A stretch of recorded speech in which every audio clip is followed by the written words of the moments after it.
അയച്ചത് നമ്മൾ ഏതൊക്കെ ബുക്ക് പഠിച്ച് യൂസ് യൂസ് വേറെ പഠിച്ചേ ഇഫ്രാസ് ബുക്കല്ല റിയാക്ട് ഇമ്പോർട്ടിംഗ് ആണ് അത് ബുക്കല്ല നമ്മൾ ഈ യൂസ് സ്റ്റേറ്റും യൂസ് എഫക്റ്റും ഒക്കെ യൂസ് എഫ് ഒക്കെ റിയാക്ട് ഇമ്പോർട്ടൻസ് ആണ് മറ്റെല്ലാം റിയാക്ട് ഔട്ട്ഡോം അതിന് ബുക്ക് നമ്മളല്ല ഓക്കെ. അപ്പോൾ അടുത്ത ബുക്കാണ് യൂസ് എഫക്റ്റ്. വളരെ ഇമ്പോർട്ടൻ്റ് ആയിട്ട് ബുക്കാണ് യൂസ് എഫക്റ്റ്. ഓക്കെ ആണല്ലോ? വായിച്ചു നോക്കിയേ എന്താ മനസ്സിലായി നമുക്ക്.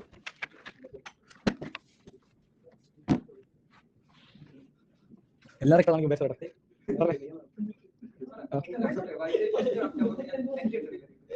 നീ വയറുത്ത്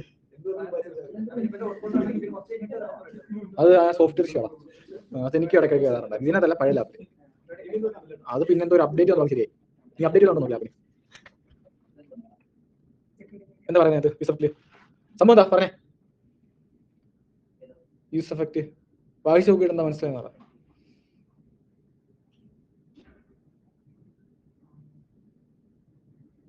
ഇത് കൊടുത്താൽ മതിയെ invoke side effects.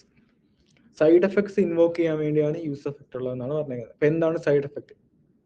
Okay, just ചുമ്മാ എന്തോ നിങ്ങൾക്ക് മനസ്സിലാവാത്ത രീതിയിലൊരു ഡെഫിനിഷൻ ആ കൊടുത്തേക്കുന്നത്. അപ്പൊ നമുക്ക് പതുക്കെ പതുക്കെ അതിനുള്ളിലേക്ക് പോയത് മനസ്സിലാക്കാം.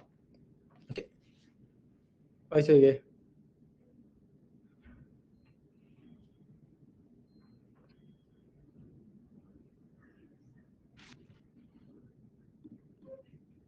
അത് ചെയ്യാൻ പറയണേ.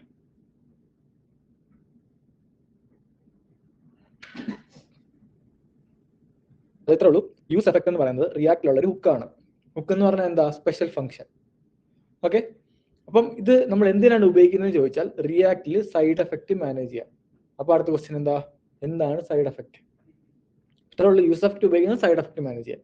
എന്താണ് സൈഡ് എഫക്റ്റ് നോക്കുകയാണെങ്കിൽ ഇപ്പൊ റിയാക്ട് ഉപയോഗിച്ച് നമ്മൾ കോഡ് ചെയ്യുന്നുണ്ട്.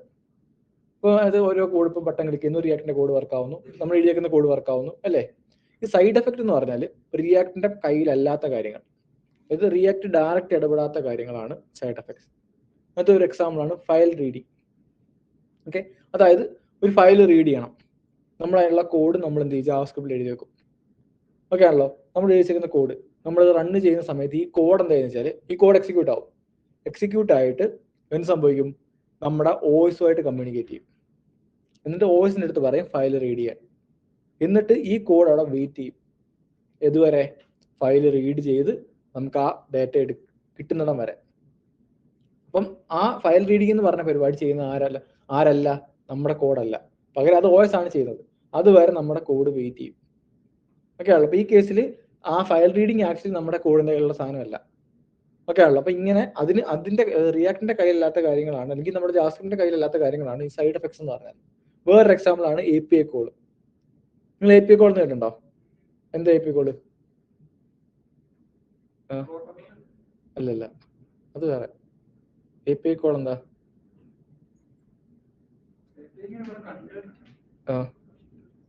അതായത് ഓക്കെ, ഇപ്പൊ യൂസ് എഫക്റ്റ് അവിടെ നിൽക്കട്ടെ, അതിലേക്ക് നമുക്ക് വരാം. അപ്പം പറഞ്ഞ ഇപ്പൊ സൈഡ് എഫക്റ്റ് മാനേജ് ചെയ്യാൻ വേണ്ടിയാണ് യൂസ് എഫക്റ്റ് എന്ന് പറഞ്ഞത്. ഓക്കെ, ഇനി അത് വിട്ടേക്കാം. യൂസ് എഫക്റ്റിന്റെ യൂസ് കേസ് വിട്ടേക്കാം. ഇത് 3 രീതി വർക്ക് ചെയ്യും. ആ വർക്ക് ചെയ്യുന്ന ആ രീതികൾ പറയാതെ.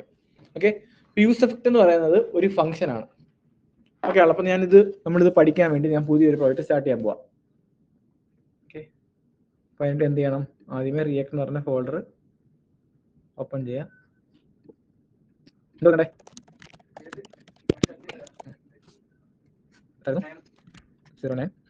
Use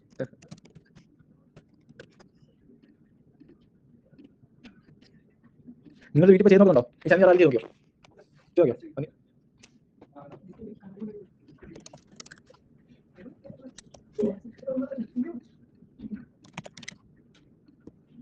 delete.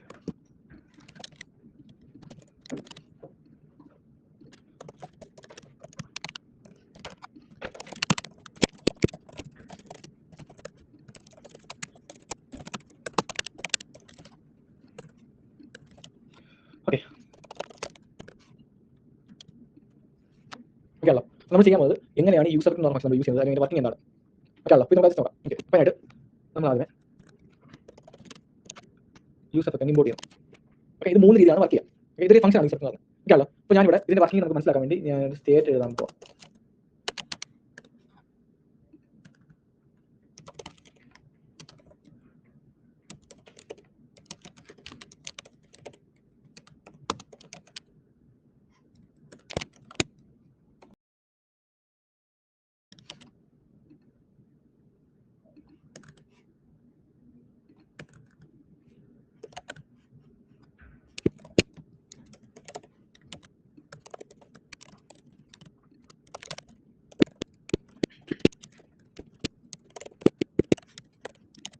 ഓക്കെ ആണല്ലോ?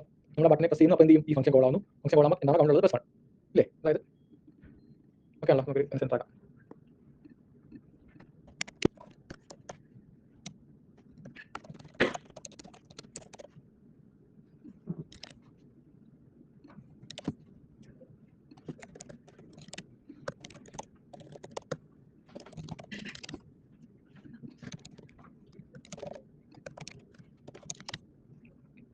ഓക്കെ ആണല്ലോ?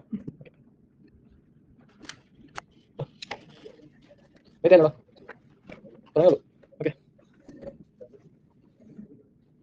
ഇവിടെ നോക്കിയോ?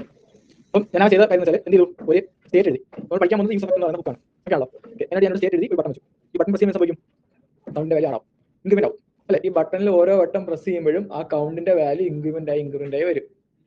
ഇതൊക്കെയാണല്ലോ നിങ്ങൾക്ക്. ഓക്കെ, അപ്പൊ നമ്മൾ യൂസ് എഫക്ട് എങ്ങനെയാണ് വർക്ക് ചെയ്യുന്നതെന്നാണ് നമ്മൾ നോക്കാൻ പോകുന്നത്. ഓക്കെ ആണല്ലോ?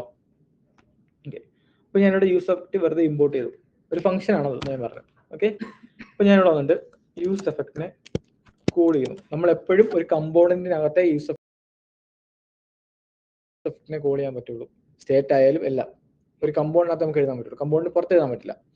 ഇതിന്റെ വർക്കിംഗ് എങ്ങനെയാണെന്ന് വെച്ച് കഴിഞ്ഞാൽ നമുക്ക് യൂസ് എഫക്റ്റിലേക്ക് ഒരു ഫംഗ്ഷനെ പാസ് ചെയ്യാം. യൂസ് എഫക്റ്റിന് 2 പാരാമീറ്റേഴ്സ് ആണ് ഉള്ളത്. ഓക്കെ ആണല്ലോ? ഒന്നാമത്തെ പാരാമീറ്റർ ഒരു ഫംഗ്ഷൻ. നമുക്ക് ആദ്യം വെറുതെ ഒരു പാരാമീറ്റർ മാത്രം പാസ് ചെയ്ത് നോക്കാം. അപ്പൊ ഞാൻ അതിലേക്ക് ഒരു ഫംഗ്ഷനെ പാസ് ചെയ്യാണ്. കോൾ ചെയ്യേണ്ട, വെറുതെ പാസ് ചെയ്താൽ മതി. console.log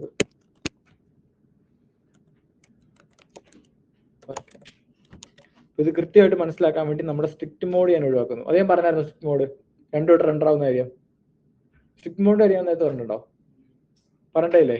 ഓക്കെ, അപ്പം നമ്മൾ എപ്പോഴേ നമ്മുടെ യു നോക്കുന്ന സമയത്ത് എപ്പോഴും 2 വട്ടം വർക്കാവും. അതിന്റെ കാര്യം എന്താ വെച്ചാൽ ഈ സ്ട്രിക്റ്റ് മോഡ് എനേബിൾ ആയി കിടക്കും. ഈ സ്ട്രിക്റ്റ് മോഡ് എന്ന് പറഞ്ഞ ഈ കമ്പൗണ്ട് ഇവിടെ നമ്മുടെ ആപ്പിനെ റാപ്പ് ചെയ്യുന്നുണ്ട് തന്നെ. റിയാക്ട് നമ്മൾ ഡെവലപ്മെന്റ് സ്റ്റേജിൽ ആയതുകൊണ്ട് എന്തെങ്കിലും ഒരു എറർ ഉണ്ടോ എന്ന് കണ്ടുപിടിക്കാൻ വേണ്ടി ഇത് 2 വട്ടം റെൻഡർ ചെയ്യപ്പെടും. അത് 2 വട്ടം നമ്മുടെ കോഡ് എടുത്തൊന്ന് യു ആക്കി നോക്കും. അപ്പൊ അത് ഒഴിവാക്കാൻ വേണ്ടി ഞാൻ തൽക്കാലം സ്ട്രിക്റ്റ് മോഡ് മാറ്റി. ഓക്കെ, ഇനി ഞാൻ ഈ പേജ് ലോഡ് ചെയ്യാണ്. ഇവിടെ സംഭവിച്ചാൽ നോക്കിയേ, വർക്കിംഗ് എന്ന് പ്രിന്റ് ചെയ്താണ്ടോ? അതിന്റെ കാര്യം എന്താ വെച്ചാൽ നിങ്ങൾ ഇനി നമ്മുടെ കോഡ് നോക്കാം. കോഡിനകത്ത് ഞാൻ ചെയ്തേക്കുന്ന വെച്ചാൽ റിട്ടേണിനകത്ത് കുറച്ച് കോഡ് എഴുതിയിട്ടുണ്ട്. അതാണ് യു എയിൽ കാണിക്കുക. നമ്മുടെ പേജ് നമ്മുടെ കോഡ് എടുത്തൊന്ന് യു ആക്കി നോക്കും. അപ്പൊ അത് ഒഴിവാക്കാൻ വേണ്ടി ഞാൻ തൽക്കാലം സ്ട്രിക്റ്റ് മോഡ് മാറ്റി. ഓക്കെ, ഇനി ഞാൻ ഈ പേജ് ലോഡ് ചെയ്യാണ്. ഇവിടെ സംഭവിച്ചാൽ നോക്കിയേ, വർക്കിംഗ് എന്ന് പ്രിന്റ് ചെയ്താണ്ടോ? അതിന്റെ കാര്യം എന്താ വെച്ചാൽ നിങ്ങൾ ഇനി നമ്മുടെ കോഡ് നോക്കാം. കോഡിനകത്ത് ഞാൻ ചെയ്തേക്കുന്ന വെച്ചാൽ റിട്ടേണിനകത്ത് കുറച്ച് കോഡ് എഴുതിയിട്ടുണ്ട്. അതാണ് യു എയിൽ കാണിക്കുക. നമ്മുടെ പേജ് ലോഡ് ആകുമ്പോൾ റിട്ടേണിനകത്ത് എഴുതിയിരിക്കുന്ന കോഡ് റെൻഡറായി യു എയിൽ കാണിക്കും. ഒരു സ്റ്റേറ്റ് എഴുതിയിട്ടുണ്ട്. ഓക്കെ ആണല്ലോ? ഇത്ര സാധനം ചെയ്തിട്ടുണ്ട്. ഒരു യൂസ് എഫക്ട് ചെയ്തിട്ടുണ്ട്. അപ്പൊ ഈ യൂസ് എഫക്ട് എന്ന് പറയുന്ന ഫംഗ്ഷൻ എങ്ങനെയാണ് വർക്ക് ചെയ്യുന്നത് വെച്ചാൽ നമ്മുടെ പേജ് ഫസ്റ്റ് ടൈം ലോഡ് ആവുമല്ലോ. പേജ് ഫസ്റ്റ് ടൈം ലോഡ് ആവുന്ന സമയത്ത് നമ്മുടെ ഇത് ഇനിഷ്യലൈസ് ആവും. ഫംഗ്ഷൻ ആ ഫംഗ്ഷനകത്ത് ഈ ഫംഗ്ഷൻ കോൾ ആവും. ഫംഗ്ഷൻ കോൾ ആകുമ്പോൾ ഫംഗ്ഷനകത്ത് സ്റ്റേറ്റ് ഇനിഷ്യലൈസ് ആവും. ആയല്ലോ? ഓക്കെ, ഇനി രണ്ടാമത് സംഭവിക്കാൻ പോകുന്നത് എന്താ വെച്ചാൽ നമ്മുടെ യു ഐ റെൻഡർ ആവും. ഇതല്ല, ഇത് വർക്കാവില്ല. പകരം ഈ ഓർഡർ മാറ്റർ ചെയ്യുന്നുണ്ട്. നിങ്ങൾ ശ്രദ്ധിക്കുക, നമ്മൾ ഫസ്റ്റ് നമ്മുടെ ഒരു പേജ് ലോഡ് ആവുന്ന സമയത്ത് നമ്മുടെ ആപ്പാണ് വർക്ക് ചെയ്യുക. ആപ്പ് വർക്ക് ചെയ്യുന്ന സമയത്ത് സ്റ്റേറ്റ് ഇനിഷ്യലൈസ് ആവും. എന്നിട്ട് നമ്മുടെ റിട്ടേണിനകത്ത് കിടക്കുന്ന കോഡ് ഉപയോഗിച്ചിട്ട് യു ഐ റെൻഡർ ആവും. അതായത് യു ഐ ബിൽഡ് ആവും. യു ഐ ബിൽഡ് ആയി കഴിഞ്ഞാൽ ഉടനെ തന്നെ യൂസ് എഫക്റ്റ് നമ്മൾ അതിലേക്ക് പാസ് ചെയ്തിരിക്കുന്ന ഫംഗ്ഷനെ കോൾ ചെയ്യും. അതായത് യു ഐ റെൻഡർ ആയതിനു ശേഷം എന്തെങ്കിലും ഒരു കോഡ് നമുക്ക് റൺ ചെയ്യണമെങ്കിൽ അത് നമ്മൾ എന്ത് ചെയ്യും? യൂസ് എഫക്റ്റിലേക്ക് ഇടും. ഓക്കെ ആണല്ലോ? ഓക്കെ, ഇട്ടു.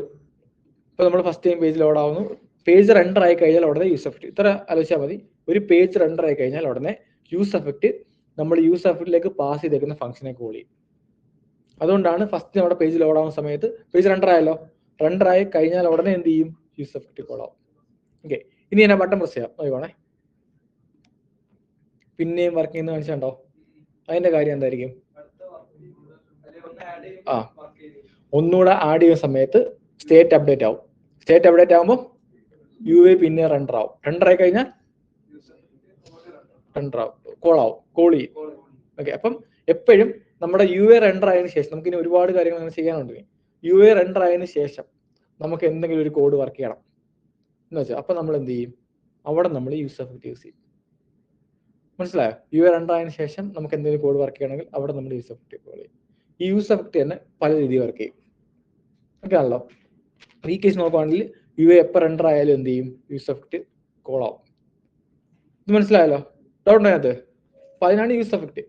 ഓക്കെ, ഇനി നോക്കിയേ, അത് അവിടെ നിൽക്കട്ടെ. അതിന്റെ കൂടെ തന്നെ നമ്മുടെ തൊട്ട് മുമ്പ് നമ്മൾ ചെയ്ത ആ പ്രൊജക്റ്റിലേക്ക് നമ്മൾ പോവാം.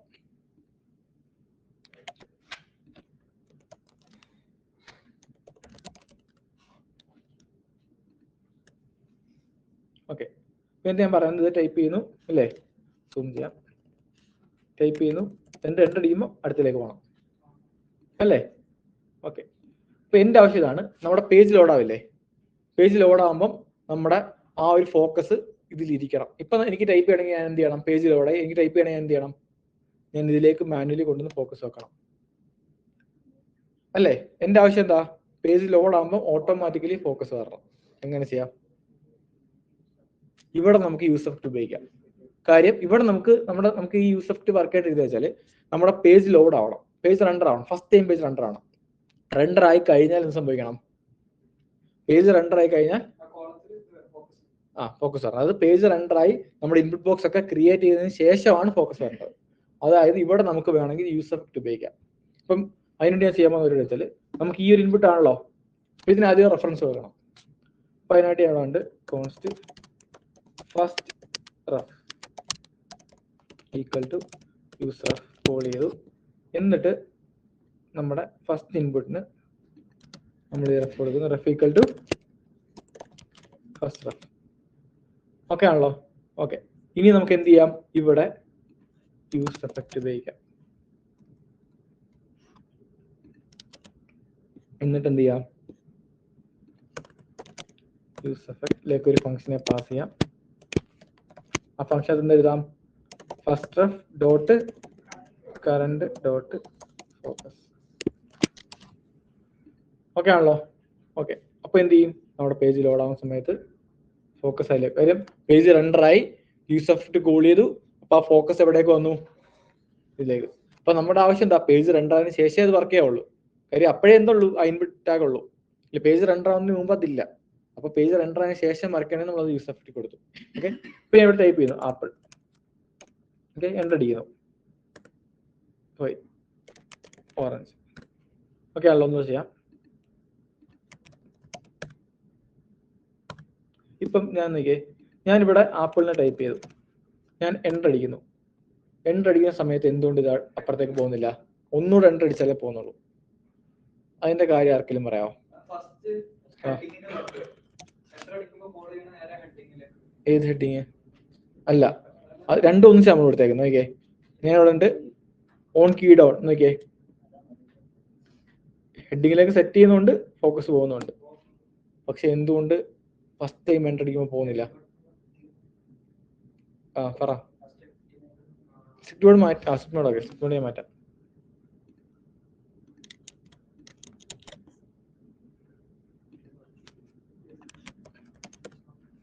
പോകുന്നില്ല. കണ്ടോ? മനസ്സിലായി? ഞാനിവിടെ ഓറഞ്ച് ടൈപ്പ് ചെയ്യുന്നു, എൻ്റർ അടിക്കുന്നു, അപ്പൊ പോകുന്നില്ല. പക്ഷെ നമ്മൾ രണ്ട് കോഡ് ഒന്നിച്ചാ കൊടുത്തേക്ക്. നോക്കിയേ,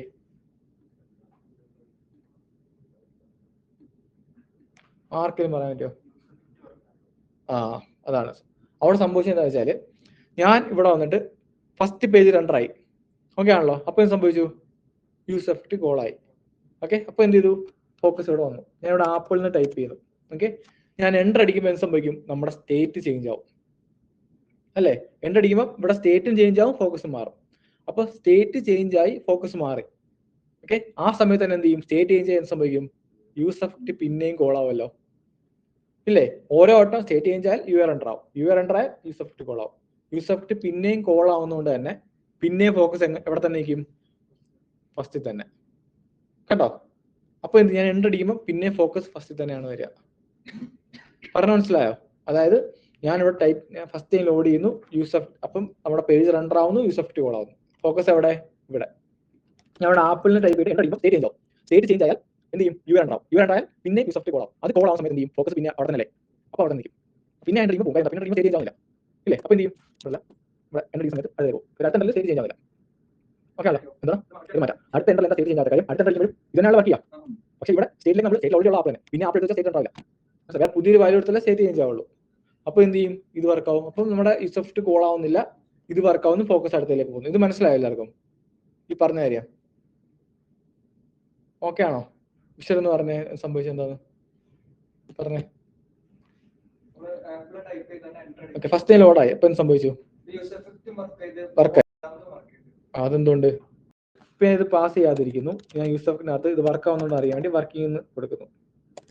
console.log വർക്കിംഗ്. ഓക്കെ, ഇത് ഇൻസ്പെക്ട് ചെയ്യുന്നു.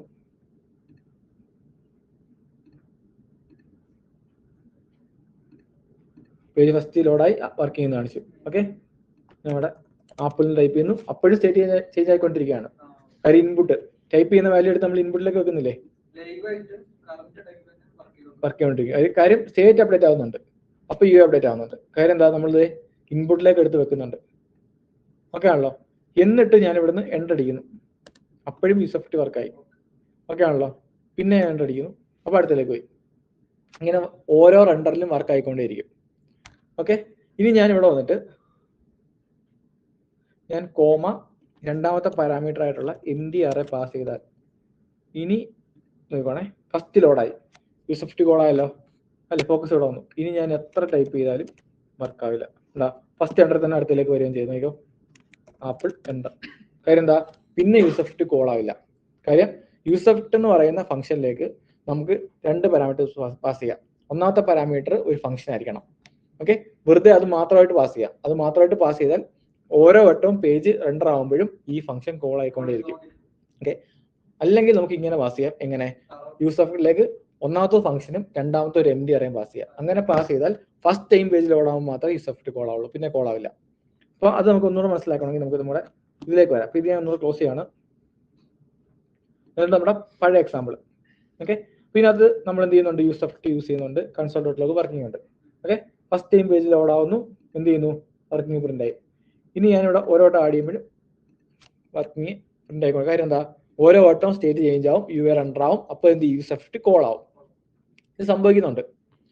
ഇത് മനസ്സിലായോ നിങ്ങൾക്ക്? ഓക്കെ, നമുക്ക് ഇവിടെ എന്ത് ചെയ്യാം, രണ്ടാമത്തെ പാരാമീറ്റർ ആയിട്ട് ഡിപ്പെൻഡൻസി അറേ പാസ് ചെയ്യാം.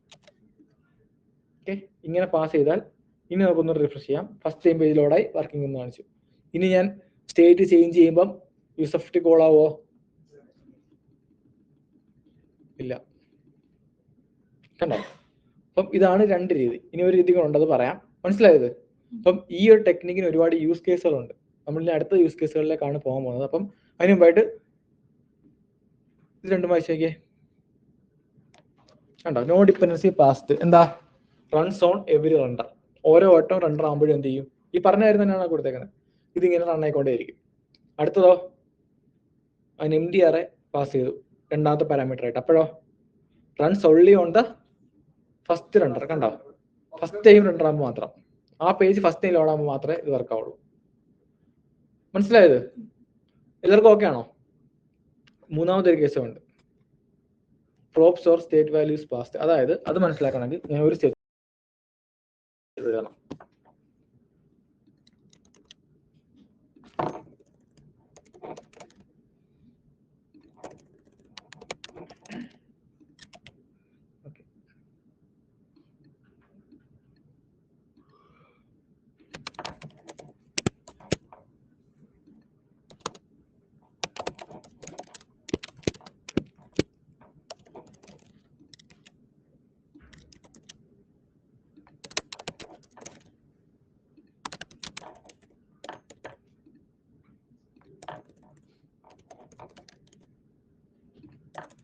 ഈ രണ്ട് സ്റ്റേറ്റ് എഴുതി. ഓക്കെ, ഇതേ പ്രസ് ചെയ്താൽ കൗണ്ട് കൂടും, ഇതേ പ്രസ് ചെയ്താൽ നമ്പർ കൂടും. നമ്മൾ ഫസ്റ്റ് ടൈം പേജ് ലോഡ് ആവുന്നു, നമ്മൾ ഡിപ്പെൻഡൻസി അറേ പാസ് ചെയ്തിട്ടുണ്ട്. അതുകൊണ്ട് ഫസ്റ്റ് ടൈം മാത്രമേ യൂസഫ്റ്റ് കോൾ ആവുള്ളൂ. ഇനി ഞാൻ കൗണ്ട് കൂട്ടിയാലും കോൾ ആവില്ല, നമ്പർ കൂട്ടിയാലും കോൾ ആവില്ല. ഓക്കെ ആണല്ലോ? ഓക്കെ, കാര്യം എന്താ, ഡിപ്പെൻഡൻസി അറേ പാസ് ചെയ്തത്. ഇതൊക്കെ ആണല്ലോ? ഓക്കെ, നമുക്കിനി വേണമെങ്കിൽ യൂസഫ്റ്റിലേക്ക് ഡിപ്പെൻഡൻസി അറേ പാസ് ചെയ്തല്ലേ, അതിലേക്ക് നമുക്ക് വേണമെങ്കിൽ ഇത് വേണമെങ്കിൽ രണ്ടും കൊടുക്കാം. അല്ലെങ്കിൽ നോക്കിയോ, ഞാൻ ഇവിടെ നമ്പർ എന്ന് കൊടുത്തു. ഓക്കെ, ഇങ്ങനെ കൊടുത്തു കഴിഞ്ഞാൽ എന്താ സംഭവിക്കുന്നത് നോക്കണേ. കൗണ്ട് കൂട്ടുകയാണ്. യൂസ് എഫക്റ്റ് കോൾ ആവുന്നുണ്ടോ? ഇല്ല. അതായത് നമുക്ക് വേണമെങ്കിൽ ഇങ്ങനെ പാസ് ചെയ്യാം. ഇങ്ങനെ പാസ് ചെയ്താൽ നമ്മൾ കൊടുത്തേക്കുന്നത് നമുക്ക് വേണമെങ്കിൽ ഒരു സ്റ്റേറ്റിന്റെ വാല്യൂ പാസ് ചെയ്യാം, അല്ലെങ്കിൽ പ്രോപ്പിന്റെ വാല്യൂ പാസ് ചെയ്യാം, ഏത് വേണമെങ്കിലും പാസ് ചെയ്യാം. ഓക്കെ, അങ്ങനെ കൊടുത്താൽ ഫസ്റ്റ് ടൈം പേജിൽ ഓടാവുന്ന സമയത്ത് എന്തായാലും രണ്ടാവും. അത് എല്ലാ കേസിലും രണ്ടാവും. ഓക്കെ, ഇനി നമ്മൾ കൊടുത്തേക്കുന്ന ആ ഡിപ്പെൻഡൻസി അറേക്ക് അത് കൊടുത്തേക്കുന്നത് ഒരു സ്റ്റേറ്റ് വാല്യൂ ആവാം, പ്രോപ്പ് വാല്യൂ ആവാം. ഇവിടെ കൊടുത്തേക്കുന്നത് എന്താ? State value. അപ്പൊ എന്ത് ചെയ്യും? ആ ഒരു പർട്ടിക്കുലർ സ്റ്റേറ്റ് ചേഞ്ച് ആകുമ്പോൾ മാത്രം എന്ത് ചെയ്യും? ഇത് പിന്നെയും കോളാവും. ഈ കൗണ്ട് മാറ്റിയാൽ മാറില്ല. പറയാം, ഇനി ഒരുപാട് യൂസ് കേസുകൾ വരുന്നുണ്ട്. ഓക്കെ, അപ്പൊ ഇവിടെ ഞാൻ നമ്പർ കോമ കൗണ്ട് എന്ന് കൊടുത്താലോ രണ്ടിലും വർക്കാവും. അങ്ങനെയും ചെയ്യാം. കണ്ടോ? മനസ്സിലായോ? അപ്പൊ ഇത് 3 ട്രൈ ചെയ്ത് നോക്കിയേ. ആദ്യമേ നിങ്ങളെല്ലാം ട്രൈ ചെയ്യണേ. ആദ്യമേ എന്ത് ചെയ്യുക? ഡിപ്പെൻഡൻസി ആരെ പാസ് ചെയ്യാതെ നോക്കുക. 2 ഡിപ്പെൻഡൻസി ആരെ MD ആയിട്ട് പാസ് ചെയ്ത് നോക്കുക. പിന്നെ ഒരു സ്റ്റേറ്റിന്റെ വാല്യൂ പാസ് ചെയ്ത് നോക്കുക. ചെയ്തേ. മനസ്സിലായോ യൂസഫ്? ചെയ്ത് നോക്ക്.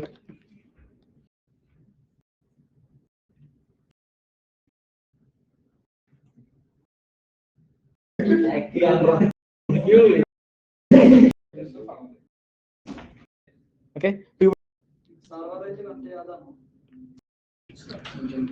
അടുത്ത വരട്ടെ.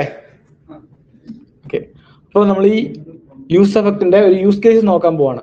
അപ്പൊ അതിന് മുമ്പായിട്ട് അത് നമുക്ക് ചെയ്യണമെങ്കിൽ നമുക്കൊരു ബാക്ക് എൻഡ് വേണം. ഓക്കെ, ബാക്ക് എൻഡ് ഡാറ്റ എടുക്കണം. നമ്മൾ ബാക്ക് എൻഡ് തൽക്കാലം പഠിച്ചിട്ടില്ലല്ലോ. അപ്പൊ നമുക്ക് അതിന് പകരം എന്ത് ചെയ്താൽ ഓൺലൈൻ ആയിട്ട് നമുക്ക് ഫ്രീ ബാക്ക് എൻഡ്സ് കിട്ടും. അത് തൽക്കാലം യൂസ് ചെയ്യാം. ഓക്കെ, അപ്പൊ അതിന് നമ്മൾ പഠിക്കേണ്ട കുറച്ച് കാര്യങ്ങളുണ്ട്.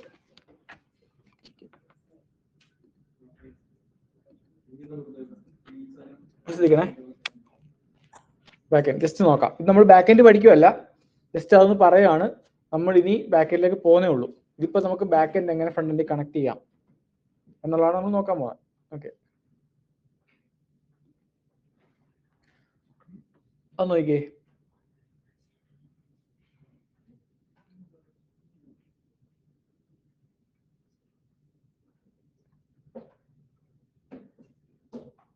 നിങ്ങൾ ഫ്ലിപ്കാർട്ട് ആലോചിക്കാം. ഫ്ലിപ്കാർട്ടിന്റെ ഫ്രണ്ട് എൻഡ് റിയാക്ട് ചെയ്തെന്ന് വെച്ചോ, അവിടെ ബാക്ക് എൻഡിന്റെ യൂസ് എന്താ?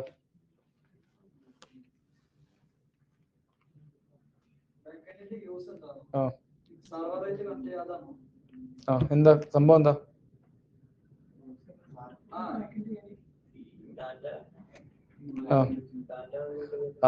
ഡാറ്റ? അത് തന്നെ. അതായത് നമ്മൾ പറഞ്ഞു നമ്മൾ ഫുൾ സ്റ്റാക്ക് ആപ്ലിക്കേഷൻ ആണ് ബിൽഡ് ചെയ്യുന്നത് അല്ലേ? ഫുൾ സ്റ്റാക്ക് ആപ്ലിക്കേഷൻ എന്തൊക്കെയുണ്ട്? ഫ്രണ്ട് എൻഡ് ഉണ്ട്, ബാക്ക് എൻഡ് ഉണ്ട്. ഈ ഫ്രണ്ട് എൻഡ് എന്ന് പറഞ്ഞാൽ പ്യൂർലി എന്താ? ആ UI, ആ കാണുന്ന UI ആണ്. ആ UIയിൽ വരുന്ന ഡാറ്റ എവിടുന്നാണ് വരുന്നത്? ഡാറ്റാബേസിൽ. അപ്പൊ ഡാറ്റാബേസിൽ നിന്ന് ഈ ഡാറ്റ എടുത്തുകൊണ്ടൊന്ന് UIയിലേക്ക് കൊടുക്കുന്ന പരിപാടിയാണ് ആര് ചെയ്യുന്നത്? ബാക്ക് എൻഡ് ചെയ്യുന്നത്. ഓക്കെ ആണല്ലോ. അപ്പൊ നമ്മൾ എന്താ വെച്ചാൽ ഇപ്പൊ ഇവിടെ നോക്കി, ഇവിടെ ഫ്രണ്ട് എൻഡ് ഉണ്ട്. ഓക്കെ, നമ്മൾ ചെയ്യാൻ പോകുന്നത് നോഡ് വെച്ചിട്ടാണ് ബാക്ക് എൻഡ്. ഇപ്പൊ തൽക്കാലം അതല്ല, പക്ഷേ നോഡ് വെച്ച് ബാക്ക് എൻഡ് സർവർ ക്രിയേറ്റ് ചെയ്താൽ നമ്മൾ ഈ ഫ്രണ്ട് എൻഡിൽ നിന്ന് ഓരോ റിക്വസ്റ്റ് ഇങ്ങോട്ട് അയക്കും. അപ്പൊ നമുക്കിപ്പോൾ എന്ത് ചെയ്യും? നമുക്കിപ്പോൾ പ്രൊഡക്റ്റിന് ഡാറ്റ വേണം. അപ്പൊ നമ്മൾ എന്ത് ചെയ്യും? ഇവിടുന്ന് പ്രൊഡക്റ്റിന് ഡാറ്റ എടുക്കാൻ വേണ്ടി ഇവിടുന്ന് റിക്വസ്റ്റ് നമ്മുടെ സർവറിലേക്ക് അയക്കും. അപ്പൊ സർവർ എന്ത് ചെയ്യുക വെച്ചാൽ ഓക്കെ എന്ത് റിക്വസ്റ്റ് ആണെന്ന് മനസ്സിലാക്കും. ഓക്കെ, പ്രൊഡക്റ്റിന് ഡാറ്റ. അപ്പൊ എന്ത് ചെയ്യും? സർവർ പോയി ഡാറ്റാബേസിൽ നിന്ന് പ്രൊഡക്റ്റിന് ഡാറ്റ എടുത്തുകൊണ്ട് വന്നിട്ട് റെസ്പോൺസ് ആയിട്ട് ആർക്ക് അയച്ചു കൊടുക്കും? ഫ്രണ്ട് എൻഡിലേക്ക്. ഓക്കെ, അപ്പൊ ഇവിടെ ഒരു റിക്വസ്റ്റ് റെസ്പോൺസ് ഞാൻ പറഞ്ഞു. അതായത് ക്ലയന്റ് എന്ന് പറഞ്ഞാൽ എപ്പോഴും എന്താ? ഫ്രണ്ട് എൻഡ് ആയിരിക്കും. ക്ലയന്റ് സർവർ ഇവിടെ നടക്കുന്ന വെച്ചാൽ ക്ലയന്റ് സർവർ എന്ന് പറയും. അതായത് ക്ലയന്റ് എന്ന് പറയുന്നത് റിക്വസ്റ്റ് അയക്കുന്ന ആളും, സർവർ എന്ന് പറയുന്നത് റിക്വസ്റ്റ് റിസീവ് ചെയ്തിട്ട് അതിനനുസരിച്ച് റെസ്പോൺസ് അയക്കുന്ന ആളുമാണ്. ഓക്കെ ആണല്ലോ. നമ്മുടെ ബാക്ക് എൻഡ് ആണ് സർവർ, ഫ്രണ്ട് എൻഡ് ആണ് ക്ലയന്റ്. അപ്പൊ എപ്പോഴും ഞാൻ ജസ്റ്റ് ഒന്ന് വേഗമായിട്ട് പറയാണ്, നമ്മൾ ഡീറ്റെയിൽ ആയിട്ട് ബാക്ക് എൻഡ് പഠിക്കും. അപ്പൊ ഇതിനു വേണ്ടി മാത്രം ഒന്ന് പറയാണ്. അപ്പൊ ഇവിടുന്ന് നമ്മൾ ഒരു റിക്വസ്റ്റ് ഫ്രണ്ട് എൻഡിൽ നിന്ന് നമ്മൾ എന്ത് ചെയ്യും? നമ്മുടെ ബാക്ക് എൻഡിലേക്ക് കണക്ട് ചെയ്യും. ആ കണക്ട് ചെയ്യുന്നതിന് പറഞ്ഞവരാണ് റിക്വസ്റ്റ് അയക്കുക. ഓക്കെ, അപ്പോൾ എന്ത് ചെയ്യും? നമ്മൾ കണക്ട് ചെയ്യുന്ന സമയത്ത് നമ്മൾ എന്തിനു വേണ്ടിയാണ് കണക്ട് ചെയ്തതെന്നും കൂടെ പറഞ്ഞു കൊടുക്കും. ഓക്കെ, അപ്പോൾ എന്ത് ചെയ്യും? ആ സർവർ ഓക്കെ അത് നോക്കിയിട്ട് എന്തിനു വേണ്ടിയാണ് കണക്ട് ചെയ്ത് നോക്കിയിട്ട് അത് ചെയ്തിട്ട് റെസ്പോൺസ് അയച്ചു കൊടുക്കും. ഡാറ്റ ആണെങ്കിൽ ഡാറ്റ. ഓക്കെ, അപ്പോൾ അതാണ് റിക്വസ്റ്റ് റെസ്പോൺസ്. റെസ്പോൺസ് ആയിട്ട് വെച്ചാൽ സർവർ എന്താണോ ക്ലയന്റിന് സെൻഡ് ചെയ്യുന്നത് അതാണ് റെസ്പോൺസ്. ഓക്കെ, ക്ലയന്റ് എന്താണോ സർവറിന് സെൻഡ് ചെയ്യുന്നത് അതാണ് റിക്വസ്റ്റ്. ഓക്കെ, ഇനി ഞാൻ പറഞ്ഞു റിക്വസ്റ്റ് അയക്കുന്നു അങ്ങനത്തെ കുറെ കാര്യങ്ങൾ പറഞ്ഞു. ഓക്കെ ആണല്ലോ. നമ്മൾ അയക്കുന്ന റിക്വസ്റ്റിന് പറയുന്നത് HTTP റിക്വസ്റ്റ് ആണ്. HTTP എന്ന് വെച്ചാൽ എന്താ? Hyper text transfer protocol. Okay, എന്ന് വെച്ചാൽ എന്താ? പ്രോട്ടോകോൾ എന്ന് വെച്ചാൽ എന്താ? നിയമം, റൂൾ, ഇൻസ്ട്രക്ഷൻ എന്ന് പറയാം ഇല്ലേ? ഓക്കെ. അപ്പൊ എന്താണ് ഈ ഹൈപ്പർ ടെക്സ്റ്റ് ട്രാൻസ്ഫർ പ്രോട്ടോകോൾ? ഇത്രേ ഉള്ളൂ. ഇന്റർനെറ്റ് വഴി ഡാറ്റ അങ്ങോട്ടും ഇങ്ങോട്ടും സെൻഡ് ചെയ്യാൻ വേണ്ടി നമ്മൾ ഉപയോഗിക്കുന്ന ഒരു റൂള് ഒക്കെയാണല്ലോ. നമ്മൾ അറിയേണ്ട ആവശ്യമില്ല, അത് ഓട്ടോമാറ്റിക്കലി നമ്മൾ സെൻഡ് ചെയ്യുമ്പോൾ ആ റൂൾ അനുസരിച്ചാണ് പോവുക. എന്നാൽ ചെയ്യേ, ഞാൻ ഇവിടുത്തെ ഒരു ഡാറ്റ സെൻഡ് ചെയ്യുന്നു. അപ്പോൾ ഡാറ്റ സെൻഡ് ചെയ്യുമ്പോൾ ഞാൻ ഒരു ഫോർമാറ്റ് സെൻഡ് ചെയ്യണ്ടേ? അപ്പോൾ ഞാൻ ഒരു ഫോർമാറ്റിൽ അത് സെൻഡ് ചെയ്തു. സെൻഡ് ചെയ്യുന്ന സമയത്ത് അവിടെ റിസീവ് ചെയ്യുന്ന ആൾക്ക് അറിയാൻ പറ്റണോ ഇന്ന ഫോർമാറ്റിലാണ് ഡാറ്റ വരുന്നത്, അപ്പോഴേ റിസീവ് ചെയ്യാൻ പറ്റുള്ളൂ ഇല്ലേ? അപ്പം ഇത് ഓൾറെഡി എന്താണ്, സെറ്റ് ആണല്ല. അപ്പം ഇതിന്റെ ഒരു നിയമം എഴുതിയേക്കുന്നതാണ് HTTP പ്രോട്ടോകോൾ എന്ന് വെച്ചാൽ. അതായത് നമ്മൾ ഇവിടുന്ന് ഒരാൾക്ക് ഒരു ഡാറ്റ സെൻഡ് ചെയ്യുമ്പോൾ നമ്മൾ HTTP പ്രോട്ടോകോൾ അനുസരിച്ചാണ് സെൻഡ് ചെയ്യുക. അപ്പം റിസീവ് ചെയ്യുന്ന ആൾക്ക് അറിയാം, ഓക്കെ ആ ഡാറ്റ വന്നേക്കുന്നത് എന്താ, HTTP പ്രോട്ടോകോൾ ഉപയോഗിച്ചിട്ടാണ് എന്ന് അയാൾക്ക് അറിയാം. അപ്പോൾ അയാൾ അതിനനുസരിച്ച് എന്ത് ചെയ്യും, അത് റിസീവ് ചെയ്യും. മനസ്സിലായോ? അതാണ് HTTP പ്രോട്ടോകോൾ. ഇതൊന്ന് വായിച്ചു നോക്കിയേ. ഇന്റർനെറ്റ് വഴി ഡാറ്റ ട്രാൻസ്ഫർ ചെയ്യാൻ വേണ്ടി നമ്മൾ ഉപയോഗിക്കുന്ന പ്രോട്ടോകോളാണ് HTTP പ്രോട്ടോകോൾ.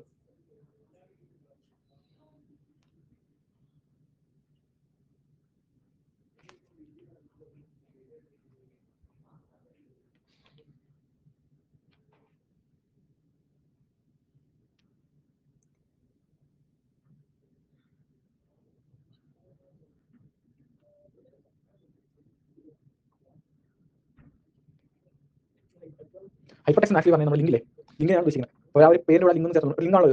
അപ്പം ഹൈപ്പർ ടെക്സ്റ്റ് നമ്മുടെ സാധനം ഗൂഗിൾ സെർച്ച് ലിങ്ക് അല്ലേ, ഹൈപ്പർ ടെക്സ്റ്റ്.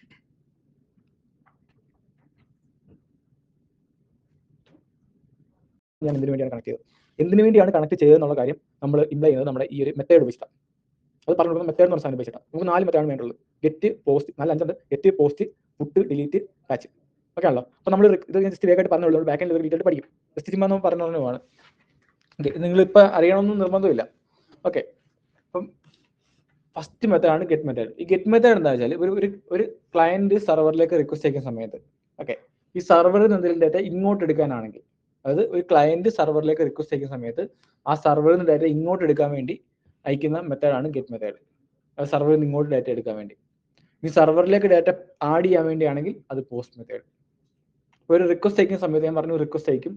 റിക്വസ്റ്റ് അയക്കുന്ന സമയത്ത് റിക്വസ്റ്റിനകത്ത് കുറെ സാധനങ്ങൾ മാർക്ക് ചെയ്താണ് അയക്കുക. എന്താ ആദ്യം ഫസ്റ്റ് മെത്തേഡ് മാർക്ക് ചെയ്യും, അതായത് എന്താണ് വേണ്ടത്. അപ്പം സർവറിൽ നിന്ന് ഇങ്ങോട്ട് ഡാറ്റ എടുക്കാൻ വേണ്ടിയാണെങ്കിൽ അത് ഗെറ്റും, സർവറിലേക്ക് ആഡ് ചെയ്യാനാണെങ്കിൽ അത് പോസ്റ്റും. ഇനി സർവറിൽ കിടക്കുന്ന ഒരു ഡാറ്റ അപ്ഡേറ്റ് ചെയ്യാനാണെങ്കിൽ അതിനാണ് പുട്ട്, പാച്ച് എന്ന് പറയുന്ന 2 മെത്തേഡ്സ് ഉള്ളത്. സർവറിൽ കിടക്കുന്ന ഡാറ്റ അപ്ഡേറ്റ് ചെയ്യാനാണെങ്കിലാണ് പുട്ട്, പാച്ച് എന്ന് പറയുന്ന 2 മെത്തേഡ് ഉള്ളത്. ഇനി ഇതുപോലെ തന്നെ സർവറിൽ കിടക്കുന്ന ഡാറ്റ ഡിലീറ്റ് ചെയ്യണം എന്ന് വെച്ചോ, സർവറിൽ ഒരു ഡാറ്റ ഉണ്ട്, നമുക്ക് അതിനെ ഡിലീറ്റ് ചെയ്യണം. അതിനുവേണ്ടിയുള്ള മെത്തേഡാണ് ഡിലീറ്റ് മെത്തേഡ്. ജസ്റ്റ് കേട്ട് പോയാൽ മതി, നമ്മൾ ഇനി ഡീറ്റെയിൽ ഇനി പിന്നെ പഠിക്കുള്ളൂ. ഓക്കെ, പിന്നെ അടുത്താണ് URL. ഇപ്പൊ നമ്മൾ പറഞ്ഞു നമ്മൾ ക്ലയന്റ് സർവറിലേക്ക് റിക്വസ്റ്റ് ചെയ്യും. എങ്ങനെയായിരിക്കും റിക്വസ്റ്റ്, അതായത് നമ്മൾ അതന്നെ URL ഉപയോഗിച്ചിട്ടാണ് അയക്കുക. കാര്യം ഇപ്പൊ നിങ്ങളൊരു ഫ്രണ്ട് എൻഡ് പ്രോഗ്രാം ബിൽഡ് ചെയ്യുന്നു, ബാക്ക് എൻഡ് പ്രോഗ്രാം ബിൽഡ് ചെയ്യുന്നു, ഓക്കെ ആണല്ലോ. ഈ ഫ്രണ്ട് എൻഡ് പ്രോഗ്രാമും ബാക്ക് എൻഡ് പ്രോഗ്രാം നിങ്ങൾ എന്ത് ചെയ്യും, ഹോസ്റ്റ് ചെയ്യാന്ന് പറയും. ഓക്കെ, ഹോസ്റ്റ് ചെയ്യാൻ മീൻസ് നമ്മൾ എന്ത് ചെയ്യുന്നു, ബ്രൗസറിൽ കയറി നമ്മുടെ ഒരു URL അടിച്ചാൽ നമുക്ക് അവിടെ സാധനം കിട്ടും. ഇപ്പൊ നമ്മൾ ഫേസ്ബുക്ക് ക്രിയേറ്റ് ചെയ്തു, ഓക്കെ ഫേസ്ബുക്ക് ക്രിയേറ്റ് ചെയ്തിട്ട് എന്ത് ചെയ്യണം, അത് ബാക്കിയുള്ള ആൾക്കാർക്കൊക്കെ ആക്സസ് ചെയ്യണമെങ്കിൽ നമ്മൾ എന്ത് ചെയ്യണം, അതിനെ ഇന്റർനെറ്റിൽ അവൈലബിൾ ആക്കണം ഇല്ലേ? അപ്പൊ ആ പരിപാടിയാണ് ഹോസ്റ്റിംഗ് എന്ന് പറഞ്ഞാൽ. ഇന്റർനെറ്റിലേക്ക് നമ്മൾ എന്ത് ചെയ്യുന്നു, അതിനെ അവൈലബിൾ ആക്കണം. അതെങ്ങനെ ചെയ്യുക, സെർവറൊക്കെ ഉപയോഗിച്ചിട്ട് NG സെർവറോ ഒക്കെ ഉപയോഗിച്ചിട്ട്, അതിന് അപ്പാച്ചി സെർവറോ ഏത് വേണമെങ്കിലും ഉപയോഗിക്കാം, ഉപയോഗിച്ചിട്ടാണ് ചെയ്യുക. അപ്പൊ നമ്മൾ ഹോസ്റ്റിംഗ് ഒക്കെ നമ്മൾ കുറച്ച് കഴിഞ്ഞിട്ട് നോക്കുള്ളൂ. ഇത്രേ ഉള്ളൂ. അത് നമുക്ക് ആർക്ക് വേണമെങ്കിലും യൂസ് ചെയ്യാൻ പറ്റുന്ന രീതിയിലേക്ക് നമ്മൾ ഹോസ്റ്റ് ചെയ്യണം. ഹോസ്റ്റ് ചെയ്യണമെങ്കിൽ നമുക്ക് എന്ത് ചെയ്യണം, ഒരു അഡ്രസ്സ് വേണം. ഹോസ്റ്റ് ചെയ്യുന്ന എങ്ങനെയാണല്ലോ പിന്നെ വിട്ടേക്കാം, നോക്കാം. ഓക്കെ, അപ്പൊ നമ്മൾ എന്ത് ചെയ്യും, നമ്മളിപ്പോൾ facebook.com എന്ന് പറഞ്ഞ അഡ്രസ്സ് വാങ്ങും, എന്നിട്ട് എന്ത് ചെയ്യും, അതിലേക്ക് ഹോസ്റ്റ് ചെയ്യും. ഹോസ്റ്റ് ചെയ്ത് കഴിഞ്ഞാൽ നിങ്ങൾ ഗൂഗിളിൽ പോയിട്ട് ഇനി facebook.com എന്ന് അടിച്ചു കൊടുത്താൽ നിങ്ങളുടെ ആ പ്രോഗ്രാം അവിടെ റൺ ആവും. ഒക്കെയാണല്ലോ. അപ്പം ഇതുപോലെ തന്നെ നമ്മൾ സർവർ ക്രിയേറ്റ് ചെയ്താൽ സർവർ നമ്മൾ എന്ത് ചെയ്യണം, ഇതേപോലെ ഒരു URL-ലേക്ക് ഹോസ്റ്റ് ചെയ്യണം. എന്നാലേ നമുക്ക് സർവറിലേക്ക് കണക്ട് ചെയ്യാൻ പറ്റുള്ളൂ. സർവർ എന്ന് പറഞ്ഞ പ്രോഗ്രാം എവിടെയെങ്കിലും റൺ ആവണ്ടേ, ഇതിലേക്ക് നമുക്ക് എന്ത് ചെയ്യണം, കണക്ട് ചെയ്യണമെങ്കിൽ. അപ്പൊ നമ്മൾ ഇതേപോലെ ഒരു ഡൊമൈൻ നെയിം എന്ന് പറഞ്ഞാൽ URL-നകത്തുള്ള ഒരു പാർട്ടാണ് ഡൊമൈൻ നെയിം. ഇപ്പൊ ഒരു എക്സാമ്പിൾ ആണെങ്കിൽ നോക്കിയാൽ ഇത് ക്യാൻവ നോക്കിയേ, അവിടെ കണ്ടോ ക്യാൻവയുടെ ഇതുണ്ടോ, കാണുന്നുണ്ടോ? അത് അതിനകത്ത് ആ canva.com എന്ന് പറയുന്നുണ്ടോ, അതാണ് അതിന്റെ ഡൊമൈൻ നെയിം, അതായത് അതിന്റെ മെയിൻ നെയിം. അതായത് ആ canva.com എന്ന് വെച്ചാൽ ആ ഒരു പേജിലേക്ക് കയറാം. ഇനി ആ ഒരു വെബ്സൈറ്റിലേക്ക് കയറാം. ആ വെബ്സൈറ്റിനകത്ത് ഒരുപാട് പേജ് ഉണ്ടല്ലോ, ഓരോ പേജും canva.com/ ഓരോ പാത്തിലാണ്. ഇപ്പം നമ്മുടെ എന്താ ലോക്കൽ ഹോസ്റ്റ് 570/about/ അങ്ങനെ വെച്ചില്ലേ, അതുപോലെ ഇപ്പം ലോക്കൽ ഹോസ്റ്റ് 570 എന്ന് വെച്ചാൽ നമ്മുടെ പേജിലേക്ക് കയറും. അതാണ് അതിന്റെ മെയിൻ നെയിം. എന്തോ നമ്മൾ വാങ്ങുന്ന ഇപ്പൊ ഗോഡാഡി എന്നൊക്കെ പറഞ്ഞ സൈറ്റുകൾ കിട്ടും. ഡൊമൈൻ നെയിമോ? അതായത് ഞാനത് പറയാം, ഇതെങ്ങനെ ഹോസ്റ്റിംഗ് നടക്കുന്നത് അപ്പം അതായത് അല്ല ഞാൻ പറയാം. അതായത് നീ ഒരു വെബ്സൈറ്റ് ബിൽഡ് ചെയ്യും, നിങ്ങൾ ആരെങ്കിലും റിയാക്ട് വെച്ചിട്ട് വെബ്സൈറ്റ് ബിൽഡ് ചെയ്യും. അപ്പോൾ അതിന്റെ പ്രോഗ്രാം ഉണ്ടല്ലോ, ഓക്കെ, ആ പ്രോഗ്രാം ഉണ്ട്, അത് നമുക്ക് എന്ത് ചെയ്യാം, റൺ ചെയ്യാം. ഞാൻ എന്റെ കമ്പ്യൂട്ടറിൽ റൺ ചെയ്യുന്നു. ഓക്കെ, ഇത് പ്രോഗ്രാം എന്റെ കമ്പ്യൂട്ടറിലാണ് റൺ ചെയ്യുന്നത്. ഓക്കെ, എന്റെ കമ്പ്യൂട്ടറിൽ റൺ ചെയ്യുന്നുണ്ട്, നിങ്ങൾക്ക് ഇത് ആക്സസ് ചെയ്യാൻ പറ്റില്ല. ഓക്കെ, ഇത് ആക്സസ് ചെയ്യണം, ഇവിടെ നോക്കണം, ഇതെനിക്ക് ആക്സസ് ചെയ്യാൻ പറ്റുള്ളൂ ഇല്ലേ? അപ്പോൾ എന്റെ ആവശ്യത്തിൽ ഈ പ്രോഗ്രാം ആർക്കും വേണമെങ്കിലും ആക്സസ് ചെയ്യാൻ പറ്റണം. അപ്പോൾ ഞാൻ വെച്ചാൽ അതിനുവേണ്ടി നമ്മൾ ഇഷ്ടംപോലെ കമ്പ്യൂട്ടേഴ്സ് ഉണ്ട്, നമുക്ക് ഇന്റർനെറ്റ് ഫുൾ ടൈം നമ്മുടെ ഇപ്പം എനിക്ക് വേണമെങ്കിൽ എന്ത് ചെയ്യാം, ഇതിനകത്ത് കുറച്ച് പ്രോഗ്രാം ഒക്കെ ചെയ്തിട്ട് കുറച്ച് പെർമിഷൻ ഒക്കെ ആഡ് ചെയ്തിട്ട് വേണമെങ്കിൽ എന്ത് ചെയ്യാം, സെറ്റ് ചെയ്യാം. അങ്ങനെ സെറ്റ് ചെയ്യാൻ നിങ്ങൾക്ക് ഇന്റർനെറ്റ് വഴി ആക്സസ് ചെയ്യാൻ പറ്റും. പക്ഷേ എന്റെ കമ്പ്യൂട്ടർ അടച്ചാൽ പോയി ഇല്ലേ, കാര്യം അത് ഓഫായി, പിന്നെ നിങ്ങൾക്ക് ആക്സസ് ചെയ്യാൻ പറ്റില്ല. കാര്യം ഇന്റർനെറ്റുമായിട്ട് കണക്ട് ചെയ്യുന്ന എല്ലാ കമ്പ്യൂട്ടറിനും ഒരു അഡ്രസ് ഉണ്ട്, അതാണ് IP അഡ്രസ്. അപ്പം എന്റെ IP അഡ്രസ് ഞാൻ നിങ്ങൾക്ക് പ്രൊവൈഡ് ചെയ്തിട്ട് ഞാൻ സെറ്റപ്പ് ചെയ്ത് കഴിഞ്ഞാൽ നിങ്ങൾ ക്രോമിൽ കയറിയിട്ട് അവിടെ എന്റെ കമ്പ്യൂട്ടറിന്റെ IP അഡ്രസ് അടിച്ചു കൊടുത്തിട്ട് സ്ലാഷ് ആ ഒരു സെറ്റപ്പ് അടിച്ചു കൊടുത്തു കഴിഞ്ഞാൽ നിങ്ങൾക്ക് ഈ പ്രോഗ്രാം ആക്സസ് ചെയ്യാം. കാര്യം ഈ പ്രോഗ്രാം എന്റെ കമ്പ്യൂട്ടർ റൺ ചെയ്യുന്നുണ്ട്, നിങ്ങൾക്ക് എന്ത് ചെയ്യാം, നിങ്ങൾക്ക് നിങ്ങളുടെ കമ്പ്യൂട്ടറിലേക്ക് ആക്സസ് ചെയ്യാം. കാര്യം എന്റെ കമ്പ്യൂട്ടർ IP അഡ്രസ് അറിയാമെങ്കിൽ എന്റെ കമ്പ്യൂട്ടർ ഇന്റർനെറ്റ് കണക്ട് ചെയ്തിട്ടുണ്ടെങ്കിൽ മാത്രം ഓക്കെ ചെയ്യാം. ഓക്കെ, അപ്പോൾ ഇതിന്റെ പ്രശ്നം ഞാൻ ഈ കമ്പ്യൂട്ടർ അടയ്ക്കുമ്പോൾ നിങ്ങൾക്ക് ആക്സസ് ചെയ്യാൻ പറ്റില്ല. എന്റെ ആവശ്യം എന്താ, അല്ലെങ്കിൽ ഞാൻ ഫുൾ ടൈം കമ്പ്യൂട്ടർ ഓൺ ആക്കി വെക്കണം. എന്റെ ആവശ്യം എന്താ, നിങ്ങൾ എപ്പോഴും ആക്സസ് ചെയ്യണം. അങ്ങനെയാണ് ഞാൻ എന്ത് ചെയ്യും, ഇന്റർനെറ്റുമായിട്ട് ഫുൾ ടൈം ഇന്റർനെറ്റ് കണക്ട് ചെയ്തേക്കുന്ന ഏതെങ്കിലും കമ്പ്യൂട്ടർ വാടകയ്ക്ക് എടുക്കും. ഓക്കെ, അപ്പോൾ അത് പ്രൊവൈഡ് ചെയ്യുന്ന ഒരുപാട് കമ്പനി ഉണ്ട്, ആമസോൺ, ഗൂഗിൾ ഒക്കെ പറഞ്ഞിട്ട്. എന്നിട്ട് എന്ത് ചെയ്യും, ഞാൻ എന്റെ ഈ പ്രോഗ്രാം ഇവിടുന്ന് ഇത് സെറ്റപ്പ് ചെയ്തിട്ട് ഞാൻ അതിലേക്ക് ആഡ് ചെയ്യും. ആ കമ്പ്യൂട്ടർ വാടക എടുത്ത് ആ കമ്പ്യൂട്ടറിലേക്ക് ആഡ് ചെയ്യും, എന്നിട്ട് അവിടെ റൺ ചെയ്യും. അപ്പോൾ ആ കമ്പ്യൂട്ടറിൽ ആ പ്രോഗ്രാം റണ്ണിങ് ആണ്. ആ കമ്പ്യൂട്ടറിന് എന്തുണ്ട്, ഒരു IP അഡ്രസ് ഉണ്ട്. അപ്പോൾ ഇത് ഞാൻ സെറ്റപ്പ് ചെയ്തിട്ട് കഴിഞ്ഞാൽ, അപ്പോൾ ആ സെറ്റപ്പ് ചെയ്യാൻ വേണ്ടി കുറച്ച് സെറ്റപ്പ് ഉണ്ട്, അതായത് നമുക്ക് Nginx എന്ന് പറഞ്ഞ സർവർ വേണം, അങ്ങനെ കുറച്ച് സംഭവം ഉണ്ട്. അപ്പോൾ സെറ്റപ്പ് ചെയ്ത് വെച്ചോ, അത് ഞാൻ സെറ്റപ്പ് ചെയ്ത് കഴിഞ്ഞാൽ ഇനി എന്ത് ചെയ്യും, ആ ഒരു റൺ ചെയ്യുന്ന കമ്പ്യൂട്ടറിന്റെ IP അഡ്രസ് എനിക്കറിയാമല്ലോ. ഞാൻ ആ IP അഡ്രസ് നിങ്ങൾക്ക് തന്നാൽ നിങ്ങൾ ക്രോമിൽ പോയിട്ട് ആ IP അഡ്രസ് അടിച്ചാൽ എന്ത് ചെയ്യാം, നിങ്ങൾക്കും ആ പ്രോഗ്രാം ആക്സസ് ചെയ്യാം. ഓക്കെ ആണല്ലോ, അത് റൺ ചെയ്യുന്നത് എവിടെയാ, ആ കമ്പ്യൂട്ടറിൽ. നിങ്ങൾക്ക് ഏത് കമ്പ്യൂട്ടർ ഉപയോഗിച്ച് വേണമെങ്കിലും നെറ്റ് വഴി കണക്ട് ചെയ്ത് അതിലേക്ക് കയറാം. ഓക്കെ ആണല്ലോ, ആ കമ്പ്യൂട്ടറിന്റെ IP അഡ്രസ് ഉപയോഗിച്ച്. അവിടെ ഒരു പ്രശ്നം എന്താ വെച്ചാൽ ഈ IP അഡ്രസ് എന്ന് പറയുന്നത് ഒരു നമ്പറാണ്, നമ്മളിത് ഓർത്തിരിക്കില്ല എപ്പോഴും. അപ്പം ഇതാണ് പ്രശ്നം. അപ്പം നമ്മൾ എന്ത് വെച്ചാൽ നമ്മൾ ഇങ്ങനത്തെ നെയിമുകൾ വാങ്ങും, യൂണീക്ക് ആയിട്ടുള്ള. ഓക്കെ, അപ്പോൾ അത് പ്രൊവൈഡ് ചെയ്യുന്ന സൈറ്റ് ഉണ്ട്, ഗോഡാഡിയിലേക്ക് അത് പ്രൊവൈഡ് ചെയ്യും, നമുക്ക് വേണം വാങ്ങാം. അപ്പം ഓൾറെഡി ആരെങ്കിലും ചൂസ് ചെയ്തിരുന്ന ഡൊമൈൻ വാങ്ങാൻ പറ്റില്ല. അപ്പോൾ നമ്മൾ പുതിയ ചുമ്മാ അടിച്ചു കൊടുത്താൽ ടെക്മൈസ്.com അതായത് വാങ്ങിച്ചിരുന്ന വെച്ചോ. അപ്പോൾ ഞാൻ ഇതോടൊപ്പം സെർച്ച് ചെയ്യുന്നു, ഗോഡാഡി എടുത്തിട്ട്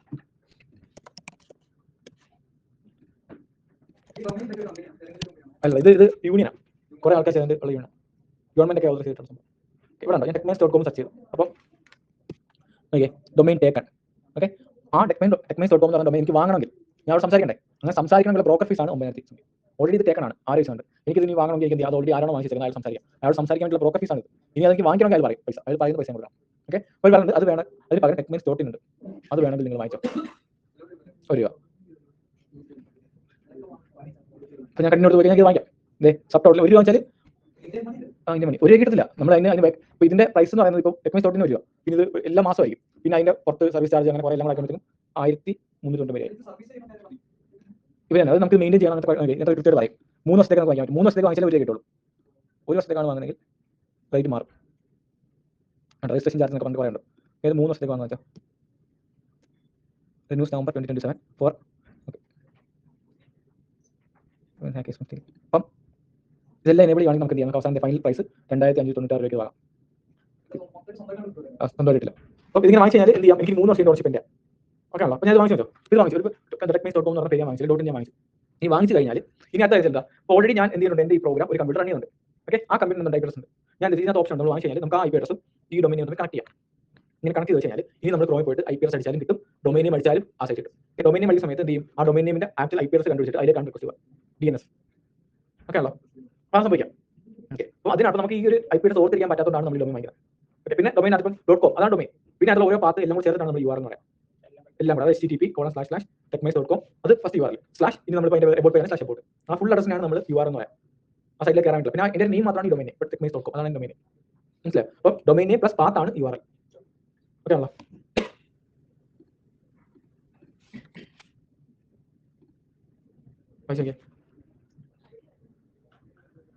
അപ്പോൾ നമ്മളിവിടെ ഹോസ്റ്റും പോർട്ടും ഉണ്ടല്ലോ, ഈ രണ്ടും കൂടെ ചേർത്തിട്ടാണ് നമ്മൾ ഡൊമൈൻ വാങ്ങുക. ലോക്കൽ ഹോസ്റ്റ് 5173 ഇല്ലേ, അത് രണ്ടും കൂടെ ചേർത്തിട്ടാണ് നമ്മൾ techmais.com ആകുന്നത്.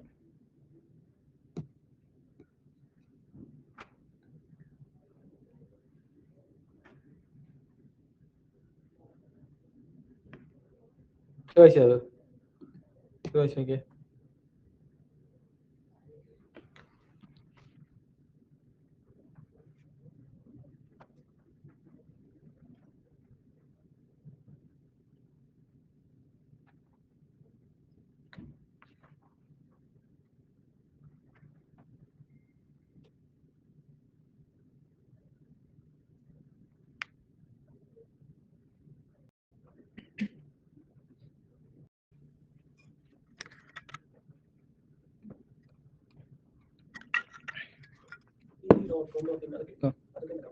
കമ്മിറ്റ് അല്ല. അതെന്ന് വെച്ചാൽ ഇപ്പം ഈ .com .in ഒക്കെ സൂചിപ്പിക്കുന്ന ചിലപ്പം ഇപ്പം .ഇന്ത്യയുടെ ഓക്കെ ഇന്ത്യയുടെ അതുപോലെ .com എന്ന് വെച്ചാൽ കൊമേഴ്സ്യൽ. അപ്പോൾ അങ്ങനെ ആ സാധനങ്ങൾക്ക് എന്ന് വെച്ചാൽ ഡിമാൻഡ് ഉണ്ട്. ഇപ്പം പ്രത്യേകിച്ച് കാര്യമൊന്നുമില്ല, ഞാൻ ഒരു എക്സാമ്പിൾ കാണിക്കാം. അതായത് അതിനൊരു ജെനുവിനിറ്റി കൂടുന്നു നോക്കോ. ഞാൻ ടെക്മൈസ് വെച്ച് ഓക്കെ ആണല്ലോ. അപ്പോൾ നോക്കിയേ ഇവിടെ എക്സ്റ്റൻഷൻ എന്തൊക്കെയാണ് .in ഉണ്ട്, ഐ ഉണ്ട്, ഷോപ്പ്, ലൈഫ്, ഓക്കെ ഓരോന്നിനും ഓരോ റേറ്റാ. ഏറ്റവും കൂടുതൽ റേറ്റ് വരുന്നത് കോമി ആയിരിക്കും.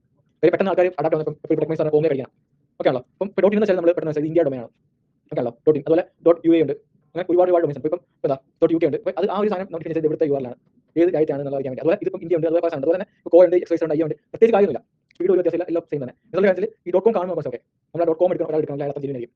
ഇപ്പോൾ എക്സൈസ് ആണെങ്കിൽ നമുക്ക് വളരെ തുച്ഛമായ റേറ്റ് കിട്ടും. കോം ആണെങ്കിൽ നല്ല റേറ്റ് ആയിരിക്കും ഓക്കെ ആണല്ലോ. നമ്മൾ കോം ആണെങ്കിൽ ഇപ്പം ഏറ്റവും കൂടുതൽ ആൾക്കാർ ഇപ്പം അടിക്കാൻ പോകുന്നത് കോം ആയിരിക്കും. നമ്മൾ പറഞ്ഞ കോം ആയിരിക്കും. അതിന്റെ കാര്യമുള്ളത് പ്രത്യേകിച്ച് നിങ്ങൾക്ക് എക്സൈസ് വേണം, ചെയ്യാം, ഷോപ്പ് വേണം, ചെയ്യാം. പക്ഷേ നമ്മൾ ആ URL കാണുമ്പോൾ ആൾക്കാർക്ക് വിശ്വാസം തോന്നുന്നത് .com ആയിരിക്കും. അത്രേ ഉള്ളൂ. എല്ലാം മക്കളെ സെയിം തന്നെ. പേ വളരെ യൂസ് ചെയ്യുന്നത്രേ ഉള്ളൂ. ഇത് ടെക്മൈസ് .com ആണ്. ഇത് വെച്ചോ, ഇന്ന് വെച്ചേ.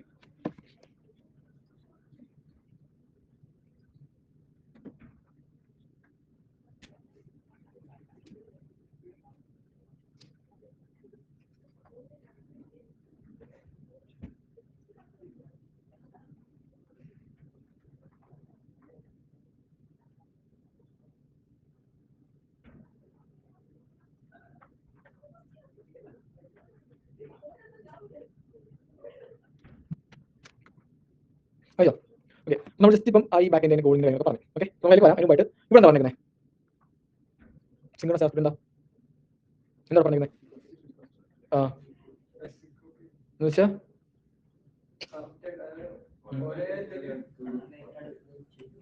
അതായത് നമ്മളിപ്പോൾ കുറച്ച് കോഡ് എഴുതിയെന്ന് വെച്ചോ, ഈ കോഡ് എക്സിക്യൂട്ട് ആവുന്നത് എങ്ങനെയാ? ലൈൻ ബൈ ലൈൻ ഇല്ല. അതായത് ഒരു ടാസ്ക് എക്സിക്യൂട്ട് ചെയ്ത് തീർന്നാലേ അടുത്ത ടാസ്ക് തുടങ്ങുള്ളൂ. ഒരെണ്ണം സ്റ്റാർട്ട് ചെയ്യുന്നു, അത് എൻഡ് ചെയ്യുന്നു, പിന്നെ അടുത്ത തുടങ്ങുന്നു. ഒരു എക്സാമ്പിൾ പറയുകയാണെങ്കിൽ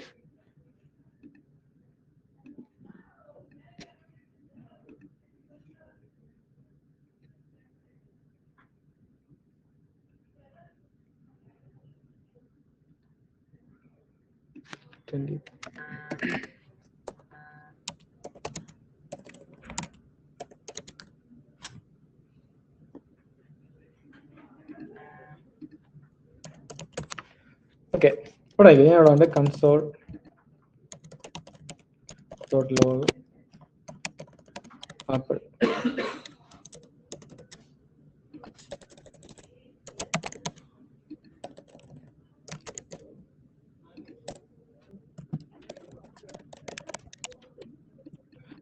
എന്താ ഔട്ട്പുട്ട്? കാര്യം ലൈൻ ബൈ ലൈൻ ആയിട്ട് ഓരോ ലൈനും എക്സിക്യൂട്ട് ആണ് പോകുന്നത്. ആദ്യം ഈ ലൈൻ എക്സിക്യൂട്ട് ചെയ്യും, പിന്നെ ഈ ലൈൻ എക്സിക്യൂട്ട് ചെയ്യും, പിന്നെ അടുത്ത ലൈൻ, പിന്നെ അടുത്ത ലൈൻ ബൈ ലൈൻ ആയിട്ടാണ് എക്സിക്യൂഷൻ പോകുന്നത് ആണല്ലോ. കാര്യം ഒരു ടാസ്ക് അല്ലേ, ഈ ടാസ്ക് കംപ്ലീറ്റ് ചെയ്താൽ അടുത്ത ലൈനിൽ പോകും, അത് കംപ്ലീറ്റ് ചെയ്താൽ അടുത്ത ലൈനിൽ പോകും. ഇങ്ങനെയാണ് ജാസ്മിറ്റ് വർക്ക് ചെയ്യുന്നത് സിംഗിൾസ്ലി. മീൻസ് എന്താ? Line by line execution okay ആണല്ലോ. ഓക്കെ, നിങ്ങൾക്കറിയുന്നത് നിങ്ങളെല്ലാവരും ഗൂഗിൾ എടുക്കുക, fake store API .com search ചെയ്തേ. ഫേക്ക് സ്റ്റോറി API .com ഈ സൈറ്റ് കാണാം. ഫേക്ക് സ്റ്റോറി API .com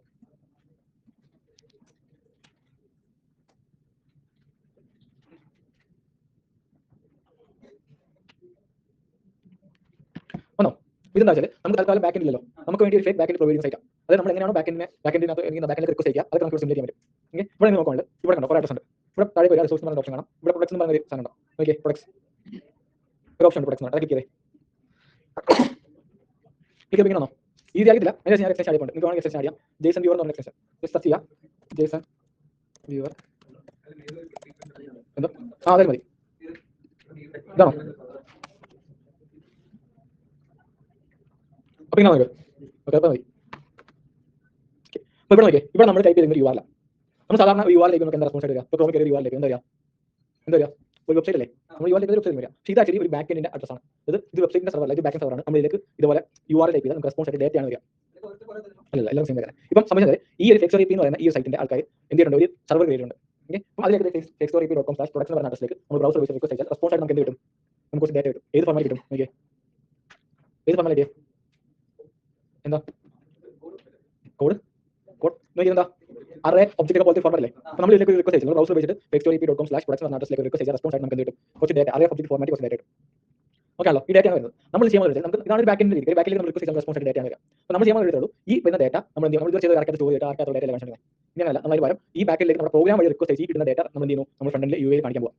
അത് കാണിക്കണമെങ്കിൽ നമ്മൾ ആദ്യം ജാവാസ്ക്രിപ്റ്റ് ഉപയോഗിച്ചിട്ട് എങ്ങനെയാണ് ഇങ്ങനെ സൈറ്റിലേക്ക് റിക്വസ്റ്റ് ചെയ്യുന്നത്, അവൻ റെസ്പോൺസ് എങ്ങനെ എടുക്കാൻ പറ്റും ഇങ്ങനെയാണല്ലോ. അപ്പോൾ നമ്മൾ അതാണ് പഠിക്കണം. അതുകൊണ്ട് explorep.com/products എന്ത് ചെയ്യും, നമുക്ക് ക്രോം നമുക്ക് വേണ്ടി ഈ സൈറ്റിലേക്ക് റിക്വസ്റ്റ് ചെയ്യും. റെസ്പോൺസ് ആയിട്ട് വരുന്നത് എന്താണോ അത് നമുക്ക് ഡിസ്പ്ലേ കാണിക്കുകയും ചെയ്യും. റെസ്പോൺസ് ആയിട്ട് വന്ന ഒരു വെബ്സൈറ്റ് അല്ല, പകരം എന്താ, ഡേറ്റയാണ്. നമുക്ക് ഇതേപോലെ ജാവാസ്ക്രിപ്റ്റ് ഉപയോഗിച്ചിട്ട് ഏതെങ്കിലും ഒരു വെബ് അഡ്രസ്സിലേക്ക് റിക്വസ്റ്റ് അയക്കാം, അല്ലെങ്കിൽ URL റിക്വസ്റ്റ് അയക്കാം.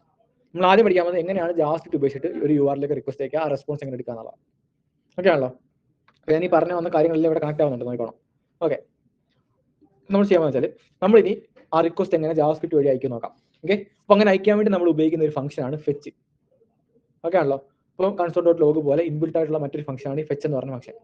ഓക്കെ, അപ്പം ഈ ഫെച്ച് എന്ന് പറഞ്ഞ ഫംഗ്ഷനിലേക്ക് നമ്മൾ ഒരു URL പാസ് ചെയ്ത് എക്സിക്യൂട്ട് ചെയ്യുകയാണെങ്കിൽ ഈ ഫംഗ്ഷൻ ആ URL ഒരു റിക്വസ്റ്റ് അയച്ചിട്ട് എന്താണോ റെസ്പോൺസ് വരുന്നത് അത് എന്ത് ചെയ്യും, അത് കൺസോൾ ചെയ്ത് കാണിക്കും. സോറി, അത് റിട്ടേൺ ചെയ്യും, കൺസോൾ ചെയ്ത് റിട്ടേൺ ചെയ്യും. ഓക്കെ, മനസ്സിലായി പറഞ്ഞത്? അതായത് ഫെച്ച് എന്ന് പറഞ്ഞ ഫംഗ്ഷൻ നമ്മൾ ഉപയോഗിച്ചിട്ട് ഫെച്ച് എന്ന് പറഞ്ഞ ഫംഗ്ഷനിലേക്ക് ഒരു URL പാരാമീറ്റർ ആയിട്ട് പാസ് ചെയ്തിട്ട് ഫെച്ചിനെ നമ്മൾ എക്സിക്യൂട്ട് ചെയ്യുകയാണെങ്കിൽ ഇത് എന്ത് ചെയ്യും, ആ URL റിക്വസ്റ്റ് അയച്ചിട്ട് റെസ്പോൺസ് എന്താണോ അതിന് എന്ത് ചെയ്യും, ആ റെസ്പോൺസിനെ റിട്ടേൺ ചെയ്യും. അതായത് നോക്കണം, const response equal to okay fetch https://xstore.api.com/products അല്ലേ, ഈ URL ഞാൻ അടിച്ചു കൊടുത്താൽ നമ്മൾ ഇത് എക്സിക്യൂട്ട് ചെയ്യുന്ന സമയത്ത് എന്ത് ചെയ്യും, ഈ ഫെച്ച് എന്ന് പറഞ്ഞ ഫംഗ്ഷൻ വർക്ക് ആവും. അപ്പോൾ ഇതെന്ത് ചെയ്യും, ഇത് നമ്മൾ കൊടുത്തേക്കുന്ന URL ഏതാണോ ആ URLലേക്ക് ഒരു റിക്വസ്റ്റ് അയക്കുകയും ആ URL എന്തിന്റെ URL ഒരു സർവറിന്റെ URL ആണ്. അപ്പോൾ ഈ സർവറിലേക്ക് /products എന്ന് പറഞ്ഞ റിക്വസ്റ്റ് പോയാൽ, അതായത് ഇതാണ് സർവറിന്റെ URL .com വരെ /products എന്ന് പറഞ്ഞ് നമ്മൾ റിക്വസ്റ്റ് അയച്ചാൽ എന്ത് ചെയ്യും, ആ സർവർ മനസ്സിലാക്കിയ പ്രൊഡക്ട്സ് എടുക്കാൻ വേണ്ടിയാണ്. അപ്പോൾ എന്ത് ചെയ്യും, അത് അവിടുന്ന് പ്രൊഡക്ട്സിന്റെ ഡേറ്റ റെസ്പോൺസ് ആയിട്ട് അയച്ചു തരും. അതുകൊണ്ടാണ് നമുക്ക് ബ്രൗസറിൽ ഇത് കാണാൻ പറ്റിയത്. ഇതേ പരിപാടി നമ്മൾ നമ്മുടെ ജാവാസ്ക്രിപ്റ്റ് ഉപയോഗിച്ച് ചെയ്യുക. അപ്പോൾ നമ്മൾ പറഞ്ഞു ഫെച്ച് എന്ന് പറഞ്ഞ ഫംഗ്ഷൻ ഉണ്ട്. ഈ ഫെച്ച് എന്ന് പറഞ്ഞ ഫംഗ്ഷൻ നമ്മൾ യൂസ് ചെയ്താൽ ഒരു URL പാസ് ചെയ്താൽ എന്ത് ചെയ്യും, ഇത് റെസ്പോൺസ് ആയിട്ട് നമുക്ക് എന്ത് തരും, റെസ്പോൺസ് ആയിട്ട് ആ സർവർ എന്താണോ റെസ്പോൺസ് അയച്ചത് അത് തരും. ഓക്കെ, ഇപ്പോൾ ഒരു കാര്യം ചെയ്യുന്നുണ്ട്, console.log റെസ്പോൺസ് കൊടുക്കാം. ഓക്കെ, അപ്പോൾ ചുമ്മാ ഭംഗിക്ക് വേണ്ടിയാണ് console.log സ്റ്റാർട്ടിങ്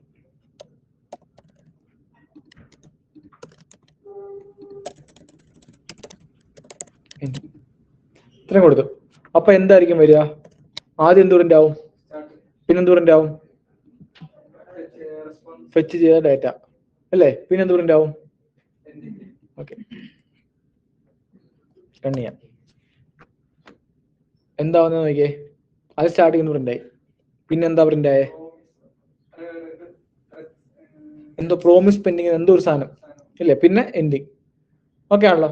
നമുക്ക് വേണ്ട ഡേറ്റ നമുക്ക് കിട്ടിയോ, ഇല്ല. അതിന്റെ കാര്യം എന്താ വെച്ചാൽ നമ്മൾ ഇനി മുതൽ നമ്മൾ സാധാരണ ജാവാസ്ക്രിപ്റ്റിനെ കണ്ടുകൊണ്ടിരുന്നത് ഇത് സിംഗർണസ് ആയിട്ടാണ് വർക്ക് ചെയ്യുന്നത്, ലൈൻ ബൈ ലൈൻ ആയിട്ടാണ് എക്സിക്യൂട്ട് ചെയ്യുന്നത് അല്ലേ.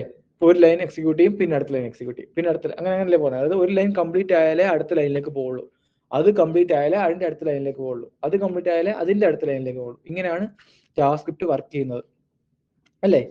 ഓക്കെ, പക്ഷേ ജാവാസ്ക്രിപ്റ്റ് ഇങ്ങനെയല്ല വർക്ക് ചെയ്യുക, ചില കേസുകളിൽ ഇങ്ങനെയല്ല വർക്ക് ചെയ്യുക. ഓക്കെ ആണല്ലോ. ജാവാസ്ക്രിപ്റ്റിനകത്ത് രണ്ട് ടൈപ്പ് കോഡ് ഉണ്ട്, സിംഗർണസ് കോഡ്, എസിംഗർണസ് കോഡ്. രണ്ട് type code, synchronous code, asynchronous code. Synchronous code എന്ന് പറഞ്ഞാൽ നമ്മൾ എക്സിക്യൂട്ട് ചെയ്യുന്നു അപ്പൊ തന്നെ റിസൾട്ട് വരുന്ന കോഡാണ് സിംഗർണസ് കോഡ്. ഇപ്പൊ console.log എന്ന് കൊടുത്താൽ എന്ത് ചെയ്യും, അപ്പൊ തന്നെ കൺസോൾ ചെയ്യും. ഓക്കെ ആണല്ലോ. ചില കോഡുകൾ അങ്ങനെയല്ല. എക്സാമ്പിൾ ആണ് API കോൾ. ഇവിടെ നമ്മൾ ചെയ്തേക്കുന്നത് ഇതിന് നമ്മൾ API കോൾ എന്ന് പറയാം. അതായത് നമ്മളൊരു സർവറിലേക്ക് റിക്വസ്റ്റ് ചെയ്യുന്നതിന് API കോൾ എന്ന് പറയാം. ഓക്കെ ആണല്ലോ. ഓക്കെ, അപ്പം ഇത് ഒരു API കോൾ ആണ്. അല്ലെങ്കിൽ നമ്മൾ എന്ത് ചെയ്തേക്കാണ്, സർവറിലേക്ക് റിക്വസ്റ്റ് അയച്ചേക്കാണ്, നമുക്ക് ഇങ്ങനെ പറയാം, ഇതൊരു API കോൾ ആണ്. ഓക്കെ, അപ്പം നോക്കിയേ, ആദ്യം എന്ത് ചെയ്തു, ഇത് വർക്കായി, ഫസ്റ്റ് ലൈൻ എക്സിക്യൂട്ട് ആയി. ഓക്കെ, പിന്നെ എന്ത് ചെയ്തു, അടുത്ത ലൈനിലേക്ക് വന്നു. അടുത്ത ലൈനിൽ എന്താ കോഡ് എഴുതിയേക്കുന്നത്, സർവറിൽ നിന്ന് ഡാറ്റ എടുക്കാനുള്ള. ഓക്കെ, അപ്പോൾ നോക്കിയേ, അപ്പൊ ഈ കോഡ് എക്സിക്യൂട്ട് ആവും. ഈ കോഡ് എക്സിക്യൂട്ട് ആവുന്ന സമയത്ത് എന്ത് ചെയ്യും, ഇവിടുന്ന് ഒരു റിക്വസ്റ്റ് സർവറിലേക്ക് പോകും. ഓക്കെ, എന്നിട്ട് ഈ റിക്വസ്റ്റ് സർവർ ചെല്ലുന്നു, എന്നിട്ട് എന്ത് ചെയ്യുന്നു, സർവറിൽ നിന്ന് റെസ്പോൺസ് തിരിച്ചു വരുന്നു. ആ റെസ്പോൺസ് ആണ് ഇവിടെ റിട്ടേൺ ചെയ്യുന്നതെന്ന് പറഞ്ഞത്. ഓക്കെ, ഈ കോഡിന്റെ ഒരു പ്രത്യേകത എന്ന് വെച്ചാൽ നമ്മൾ ഇത് എക്സിക്യൂട്ട് ചെയ്താൽ ഉടനെ തന്നെ നമുക്ക് റെസ്പോൺസ് കിട്ടില്ല. കാര്യം ഇത് ഒരുപാട് ഫാക്ടേഴ്സിനെ ഡിപ്പെൻഡ് ചെയ്താണിരിക്കുക. ഇന്റർനെറ്റിന്റെ സ്പീഡ് അല്ലേ, ഇന്റർനെറ്റ് സ്ലോ ആണെങ്കിൽ സംഭവിക്കും, ഇവിടുന്ന് റിക്വസ്റ്റ് അയച്ചു, എന്നിട്ട് എന്ത് ചെയ്യും, ഇവിടെ വെയിറ്റ് ചെയ്യും അല്ലേ. ഈ ഒരു കോഡ് നോക്കി നിങ്ങൾ എക്സിക്യൂട്ട് ചെയ്തു, വേറെ ഒന്നിനെ വെയിറ്റ് ചെയ്യേണ്ട ആവശ്യമില്ല, അപ്പൊ തന്നെ പ്രിന്റ് ചെയ്യാം. നമ്മൾ ഇതുവരെ ചെയ്ത എല്ലാ കോഡും അങ്ങനെയാണ് വർക്ക് ചെയ്യുക, അപ്പൊ തന്നെ വർക്കാവും. പക്ഷേ ഈ ഒരു കോഡ് സ്പെഷ്യൽ കോഡാണ്. ഇതെന്താ, ഇത് നമ്മൾ ജാവാസ്ക്രിപ്റ്റിന് പുറത്തേക്കാണ് ഇതിന്റെ എക്സിക്യൂഷൻ. അതായത് ജാവാസ്ക്രിപ്റ്റ് ഉപയോഗിച്ച് നമ്മൾ എന്ത് ചെയ്യുന്നു, നമ്മുടെ പർട്ടിക്കുലർ URL-ലേക്ക് ഒരു റിക്വസ്റ്റ് അയക്കുന്നു. ഈ റിക്വസ്റ്റ് അയച്ചു കഴിഞ്ഞാൽ പിന്നെ അത് ജാവാസ്ക്രിപ്റ്റിലല്ല, ആ റിക്വസ്റ്റ് അവിടെ പോകണം. ആ റിക്വസ്റ്റ് ആ ഒരു സെർവറിലേക്ക് ചെല്ലണമെങ്കിൽ എന്ത് ചെയ്യണം, ഇന്റർനെറ്റിന്റെ സ്പീഡിനെ ആശ്രയിച്ചിരിക്കും. നെറ്റ് സ്ലോ ആണെങ്കിൽ പതുക്കെ ഉള്ളൂ ഇല്ലേ. അവിടെ എന്ത് ചെയ്യുന്നു, അവിടെ എന്ത് ചെയ്യുന്നു, റെസ്പോൺസ് വരണം. അപ്പോൾ അത്രയും ടൈം എന്ത് ചെയ്യും, ഒരു ഡിലേ ഉണ്ട്. എന്നാൽ ചോദിക്കും, ഇപ്പം നമ്മൾ റിക്വസ്റ്റ് അയച്ച റെസ്പോൺസ് 3 സെക്കൻഡ് കൊടുത്തോ, അപ്പോൾ നമ്മൾ ജാവാസ്ക്രിപ്റ്റിന്റെ കോഡ് എക്സിക്യൂഷൻ എന്നാൽ ചോദിക്കുക, ആദ്യം എന്ത് ചെയ്യും, ഇത് വർക്കാവും. ഓക്കെ ആണല്ലോ. എന്നിട്ട് എന്ത് ചെയ്യും, അടുത്ത ലൈനിലേക്ക് വരും, ഇത് എക്സിക്യൂട്ട് ആവും. എന്നിട്ട് എന്ത് ചെയ്യും, 3 സെക്കൻഡ് വെയിറ്റ് ചെയ്യണം. എന്നിട്ടേ അടുത്ത ലൈനിലേക്ക് ഉള്ളൂ, റെസ്പോൺസ് വേണ്ടി ഉള്ളൂ. എന്നിട്ടേ അടുത്ത ലൈനിലേക്ക് ഉള്ളൂ, എന്തെങ്കിലും വേണ്ടി ഉള്ളൂ. അപ്പോൾ അവിടെ നിന്ന് സംഭവിച്ചു, കോഡ് അവിടെ ബ്ലോക്ക് ആയി, എക്സിക്യൂഷൻ അവിടെ ബ്ലോക്ക് ആയി. ഇങ്ങനെ ബ്ലോക്ക് ആവുന്നത് ഒരു നല്ല കാര്യമാണോ? അപ്പോൾ ഒന്ന് ആലോചിക്കേ, ഈ പറഞ്ഞ മനസ്സിലായത്? ഓക്കെ, ഇതൊന്ന് വായിച്ചേക്കേ. Asynchronous JavaScript, it executes line by line ആണല്ലോ. when a line is completely executed then only does the code move forward to execute the next line ആണല്ലോ. ഒരു ലൈൻ എക്സിക്യൂട്ട് ചെയ്ത് കഴിഞ്ഞാലേ അടുത്ത ലൈനിലേക്ക് പോകുള്ളൂ. ഇങ്ങനെയാണ് വർക്ക് ചെയ്യുന്നത് JavaScript. With asynchronous code multiple tasks can execute at the same time while tasks in the background finish. This is what we call non-blocking code. The execution of other code won't stop while an asynchronous task. Just വായിച്ചാൽ ഇതിപ്പോൾ മനസ്സിലായില്ല. Okay, അത് വിട്ടേക്കാം. ഈ പടത്തിൽ ഇത് നോക്കണ്ട, ഇത് നോക്കാം. ഓക്കെ, നിങ്ങൾ ഞാൻ ചോദിക്കുക, ജാവാസ്ക്രിപ്റ്റ് വർക്ക് ചെയ്യുന്നത് ലൈൻ ബൈ ലൈൻ മാത്രമാണെന്ന് വെച്ചോ. ഓക്കെ, ഇപ്പോൾ ജാവാസ്ക്രിപ്റ്റിനകത്ത് 2 ടൈപ്പ് കോഡ് ഉണ്ട്, സിംഗ്രണസ് കോഡ് ഉണ്ട്, അസിംഗ്രണസ് കോഡ് ഉണ്ട്. സിംഗ്രണസ് കോഡ് എന്ന് വെച്ചാൽ നമ്മൾ എക്സിക്യൂട്ട് ചെയ്യുമ്പോൾ തന്നെ റിസൾട്ട് വരുന്ന കോഡുകൾ. അസിംഗ്രണസ് കോഡ് എന്ന് വെച്ചാൽ എക്സിക്യൂട്ട് ചെയ്ത് കഴിഞ്ഞാൽ കുറച്ച് ടൈം എടുക്കും. കാര്യം അത് ജാവാസ്ക്രിപ്റ്റിന്റെ കയ്യിലല്ല. ഒരു എക്സാമ്പിൾ ആണ് API കോഡ്. കാര്യം എന്താ, നമ്മുടെ API കോഡിന് വേണ്ടിയുള്ള ഒരു കോഡ് എക്സിക്യൂട്ട് ചെയ്ത് കഴിഞ്ഞാൽ ഇവിടുന്ന് റിക്വസ്റ്റ് പോകണം, അവിടുന്ന് റെസ്പോൺസ് വരണം, അതിന് ടൈം എടുക്കും. കാര്യം അത് ഇന്റർനെറ്റിന്റെ സ്പീഡിനെ ആശ്രയിച്ചാണ് ഇരിക്കുന്നത്. ഈ പറഞ്ഞത് മനസ്സിലായോ? ഇനി ഒരു ഫയൽ റീഡിംഗ് അല്ല ചോദിക്കാം. ഫയൽ റീഡ് ചെയ്യാൻ വേണ്ടി നമ്മൾ ഒരു കോഡ് എഴുതി. അപ്പോൾ എന്ത് ചെയ്യും, ഒരു ഫയലിനകത്ത് ചിലപ്പോൾ ഒരു 10,000 ലൈൻ ഉണ്ടെന്ന് വെച്ചോ. ഈ 10,000 ലൈൻ റീഡ് വെച്ചാൽ ഒരുപാട് ടൈം എടുക്കും അല്ലേ. അപ്പോൾ എന്ത് ചെയ്യും, ഇവിടുന്ന് റിക്വസ്റ്റ് അയച്ചു ഫയൽ റീഡ് ചെയ്യാനുള്ള, എന്നിട്ട് എന്ത് ചെയ്യും, ഇവിടെ വെയിറ്റ് ചെയ്യണം ആ കോഡ്. കാര്യം എന്താ, റെസ്പോൺസ് വന്നാലേ അടുത്ത ലൈനിലേക്ക് പോകാൻ പറ്റുള്ളൂ. കാര്യം ഒരു കോഡിന്റെ എക്സിക്യൂഷൻ കംപ്ലീറ്റ് ചെയ്താലേ അടുത്ത ലൈനിലേക്ക് പോകുള്ളൂ എന്നാണല്ലോ പറഞ്ഞത്. ഓക്കെ ആണല്ലോ. അപ്പോൾ എന്ത് ചെയ്യും, അതിന്റെ റെസ്പോൺസ് വന്നാലേ കംപ്ലീറ്റ് ആവുള്ളൂ ഇല്ലേ. റീഡ് ചെയ്യാൻ കൊടുത്തു, റീഡ് ചെയ്ത് ഡാറ്റ വരണം. അപ്പോൾ എന്ത് ചെയ്യും, ഒരു 10 സെക്കൻഡ് എടുക്കുമെങ്കിൽ 10 സെക്കൻഡ് അവിടെ വെയിറ്റ് ചെയ്യാൻ പറ്റും. അപ്പോൾ നമ്മുടെ കോഡ് ഫുൾ സ്റ്റക്ക് ആവുക നമുക്ക് തോന്നും. ഓക്കെ ആണല്ലോ. പക്ഷേ ജാവാസ്ക്രിപ്റ്റില്ല. അപ്പം അങ്ങനെയാണെങ്കിൽ നോക്കിയേ, ഇതെന്താ, ഈ ഫസ്റ്റ് ഇത് നോക്ക്, ഫസ്റ്റ് ടാസ്ക് എക്സിക്യൂട്ട് ചെയ്യാൻ 10 സെക്കൻഡ്, രണ്ടാമത്തെ ടാസ്ക് എക്സിക്യൂട്ട് ചെയ്യാൻ 7 സെക്കൻഡ്, മൂന്നാമത്തെ ടാസ്ക് എക്സിക്യൂട്ട് ചെയ്യാൻ 5 സെക്കൻഡ്, നാലാമത്തെ ടാസ്ക് എക്സിക്യൂട്ട് ചെയ്യാൻ 6 സെക്കൻഡ്. അപ്പോൾ എന്ത് ചെയ്യും, കംപ്ലീറ്റ്ലി നമ്മുടെ പ്രോഗ്രാം നമ്മൾ സ്റ്റാർട്ട് ചെയ്തിട്ട് എൻഡ് ആവാൻ 28 സെക്കൻഡ് എടുക്കും ജാവാസ്ക്രിപ്റ്റ് ലൈൻ ബൈ ലൈൻ മാത്രമാണെങ്കിൽ. ഓക്കെ ആണല്ലോ. പക്ഷേ ജാവാസ്ക്രിപ്റ്റ് വർക്ക് ചെയ്യുന്നത് ഇങ്ങനെയല്ല. ജാവാസ്ക്രിപ്റ്റിനകത്ത് ജാവാസ്ക്രിപ്റ്റ് തന്നെ ഈ കോഡിൽ 2 ആയിട്ട് തിരിച്ചിട്ടുണ്ടെന്ന് പറഞ്ഞു, സിംഗ്രണസ് അസിംഗ്രണസ്. സിംഗ്രണസ് കോഡിൽ വർക്ക് ചെയ്യുന്നത് എങ്ങനെ ഇപ്പം പറയാം. അപ്പം ഇത് നമ്മൾ ഇന്റേണലി നമ്മൾ നോടി പഠിക്കും. തൽക്കാലം ഞാൻ ജസ്റ്റ് ബേസിക് ആയിട്ട് പറയാം. അതായത് ജാവാസ്ക്രിപ്റ്റിനകത്ത് ഒരു ജാവാസ്ക്രിപ്റ്റ് ഇന്റർപ്രറ്റർ എന്ന് പറഞ്ഞൊരു പ്രോഗ്രാം ഉണ്ട്, ഇന്റർപ്രറ്റർ. ഓക്കെ, അതിൽ നോക്കി തൽക്കാലം ജാവാസ്ക്രിപ്റ്റ് വിളിക്കാം. ജാവാസ്ക്രിപ്റ്റ് പറഞ്ഞ പ്രോഗ്രാം ഉണ്ട്. ഈ പ്രോഗ്രാമാണ് വന്നിട്ട് ഓരോ ലൈൻ നോക്കുന്നു, അത് എക്സിക്യൂട്ട് ചെയ്യുന്നു, അടുത്ത ലൈൻ വരുന്നു, പിന്നെ ഇവിടെ സ്റ്റാർട്ടിങ്, ഇവിടെ ആപ്പിൾ, ഇവിടെ ഓറഞ്ച്, ഇവിടെ മാംഗോ എന്ന് കൊടുത്തു. ഇങ്ങനെ കൊടുത്താൽ എന്ത് ചെയ്യും, ആദ്യം സ്റ്റാർട്ടിങ് എടുക്കുന്നു, ജാവാസ്ക്രിപ്റ്റ് എക്സിക്യൂട്ട് ചെയ്യുന്നു, അടുത്തത് ആപ്പിൾ എടുക്കുന്നു, ജാവാസ്ക്രിപ്റ്റ് എക്സിക്യൂട്ട് ചെയ്യുന്നു, അടുത്തത് ഓറഞ്ച് എടുക്കുന്നു, ജാവാസ്ക്രിപ്റ്റ് എക്സിക്യൂട്ട് ചെയ്യുന്നു, അടുത്തത് മാംഗോ എടുക്കുന്നു, എക്സിക്യൂട്ട് ചെയ്യുന്നു. ഓക്കെ, അടുത്ത ലൈനിലേക്ക് വരുന്നു. ഇതുവരെ അത് എക്സിക്യൂട്ട് ചെയ്ത കോഡെല്ലാം എന്താ, സിംഗ്രണസ് കോഡാണ്. അടുത്ത ലൈനിലേക്ക് വരുമ്പോൾ അതെന്തായി, അതൊരു എസിംഗ്രണസ് കോഡായി. എസിംഗ്രണസ് കോഡ് എന്ന് വെച്ചാൽ എക്സിക്യൂട്ട് ചെയ്താൽ റിസൾട്ട് വരാൻ ടൈം എടുക്കുന്ന കോഡ്. ഓക്കെ, അതാണ് എസിംഗ്രണസ് കോഡ്. ഓക്കെ, അടുത്ത ലൈനിലുള്ള, അപ്പോൾ ജാവാസ്ക്രിപ്റ്റ് അറിയാം, അടുത്ത ലൈനിലുള്ള കോഡ് എന്താ, എസിംഗ്രണസ് ആണ്. എസിംഗ്രണസ് കോഡിനെ ജാവാസ്ക്രിപ്റ്റ് എന്ത് ചെയ്യില്ല, എക്സിക്യൂട്ട് ചെയ്യില്ല. പകരം ഈ ജാവാസ്ക്രിപ്റ്റിനകത്ത് 2 പ്രോഗ്രാം ഉണ്ട്. ഞാൻ ഡീറ്റെയിൽഡ് ആയിട്ട് നമ്മൾ നോടി പഠിക്കും. ഒന്ന് ജാവാസ്ക്രിപ്റ്റ് ഇന്റർപ്രറ്റർ, രണ്ടാമത്തത് ലിബ്യൂ എന്ന് പറയുന്ന വേറെ പ്രോഗ്രാം, ലിബ്യൂ. ഓക്കെ, ജാവാസ്ക്രിപ്റ്റ് ലിബ്യൂ എന്ന് പറയുന്ന വേറെ പ്രോഗ്രാം. ഓക്കെ, തൽക്കാലം വേറെ പ്രോഗ്രാം എന്ന് അറിയിക്കാം. ഓക്കെ, അപ്പോൾ എന്ന് വെച്ചാൽ എസിംഗ്രണസ് കോഡ് വന്നാൽ ജാവാസ്ക്രിപ്റ്റ് അതിനെ എടുക്കും, എന്നിട്ട് എക്സിക്യൂട്ട് ചെയ്യില്ല, പകരം ലിബ്യൂയിലേക്ക് പാസ് ചെയ്യും. ഓക്കെ, ലിബ്യൂ എന്ന് പറഞ്ഞ വേറെ പ്രോഗ്രാം ഉണ്ട്. ലിബ്യൂയിലേക്ക് പാസ് ചെയ്താൽ ലിബ്യൂ എന്ത് ചെയ്യും, പാരലായിട്ട് തന്നെ എക്സിക്യൂട്ട് ചെയ്യും. അപ്പോൾ 2 പ്രോഗ്രാം ഉണ്ട്. ഒന്ന് ജാവാസ്ക്രിപ്റ്റ് എന്താ ചെയ്യുന്നത്, ഓരോ ലൈൻ വായിക്കുന്ന എക്സിക്യൂട്ട് ചെയ്യുന്നു, അടുത്ത ലൈൻ വായിക്കുന്ന എക്സിക്യൂട്ട്, ഇങ്ങനെ പോകും. പക്ഷേ എസിംഗ്രണസ് കോഡ് വന്നാൽ എന്ത് ചെയ്യും, ഇതെന്ത് ചെയ്യില്ല, എക്സിക്യൂട്ട് ചെയ്യില്ല, പകരം ഇതിനെ എടുത്തിട്ട് പാസ് ചെയ്ത് ആർക്ക് കൊടുക്കും, ലിബ്യൂ കൊടുക്കും. അപ്പോൾ ലിബ്യൂ അവിടെ കിടന്ന് എന്ത് ചെയ്യും, ഇതിനെ എക്സിക്യൂട്ട് ചെയ്യാൻ സ്റ്റാർട്ട് ചെയ്യും. അപ്പോൾ തന്നെ എന്ത് ചെയ്ത് അടുത്ത ലൈനിലേക്ക് പോകും, അടുത്ത ലൈൻ പ്രിന്റ് ചെയ്യും, പിന്നെ അടുത്ത ലൈനിലേക്ക് പോകും, അങ്ങനെ അങ്ങനെ അങ്ങനെ പോകും. ലിബ്യൂവിൽ കടന്നത് എക്സിക്യൂട്ട് ആയി റിസൾട്ട് വരുമ്പോഴാണ് എന്ത് ചെയ്യുക, നമ്മൾ അതിനെ പിന്നെ യൂസ് ചെയ്യുക. ഒക്കെയാണല്ലോ. എസിംഗ്രണസ് കോഡുകളെ ഇങ്ങനെ പാരലായിട്ടാണ് ഹാൻഡിൽ ചെയ്യുന്നത്. കാര്യം എന്താ, ബ്ലോക്ക് ആവാതിരിക്കാൻ. ഇപ്പം ജാവാസ്ക്രിപ്റ്റ് തന്നെ എസിംഗ്രണസ് കോഡിന് എക്സിക്യൂട്ട് ചെയ്യുകയാണെങ്കിൽ ചിലപ്പോൾ 10 സെക്കൻഡ് എടുക്കുമെങ്കിൽ 10 സെക്കൻഡ് വരെ ബാക്കിയുള്ള താഴെയുള്ള ഒരു കോഡും വർക്കാവില്ല. മനസ്സിലായോ? പകരം പ്രിന്റ് ആയില്ല. എന്തുകൊണ്ടേ, നിനക്ക് വേണ്ട ഔട്ട്പുട്ട് പെൻഡിങ് ആണോ? അല്ല, നമുക്ക് വേണ്ട ഔട്ട്പുട്ട് പ്രിന്റ് ആയിട്ടില്ല, വന്നിട്ടില്ല. അതിന്റെ കാര്യം എന്താ വെച്ചാൽ നോക്കിക്കോ, ഈ കോഡ് എങ്ങനെ എക്സിക്യൂട്ട് എന്ന് പറയാം. ഞാനൊന്നും റൺ ചെയ്യാം.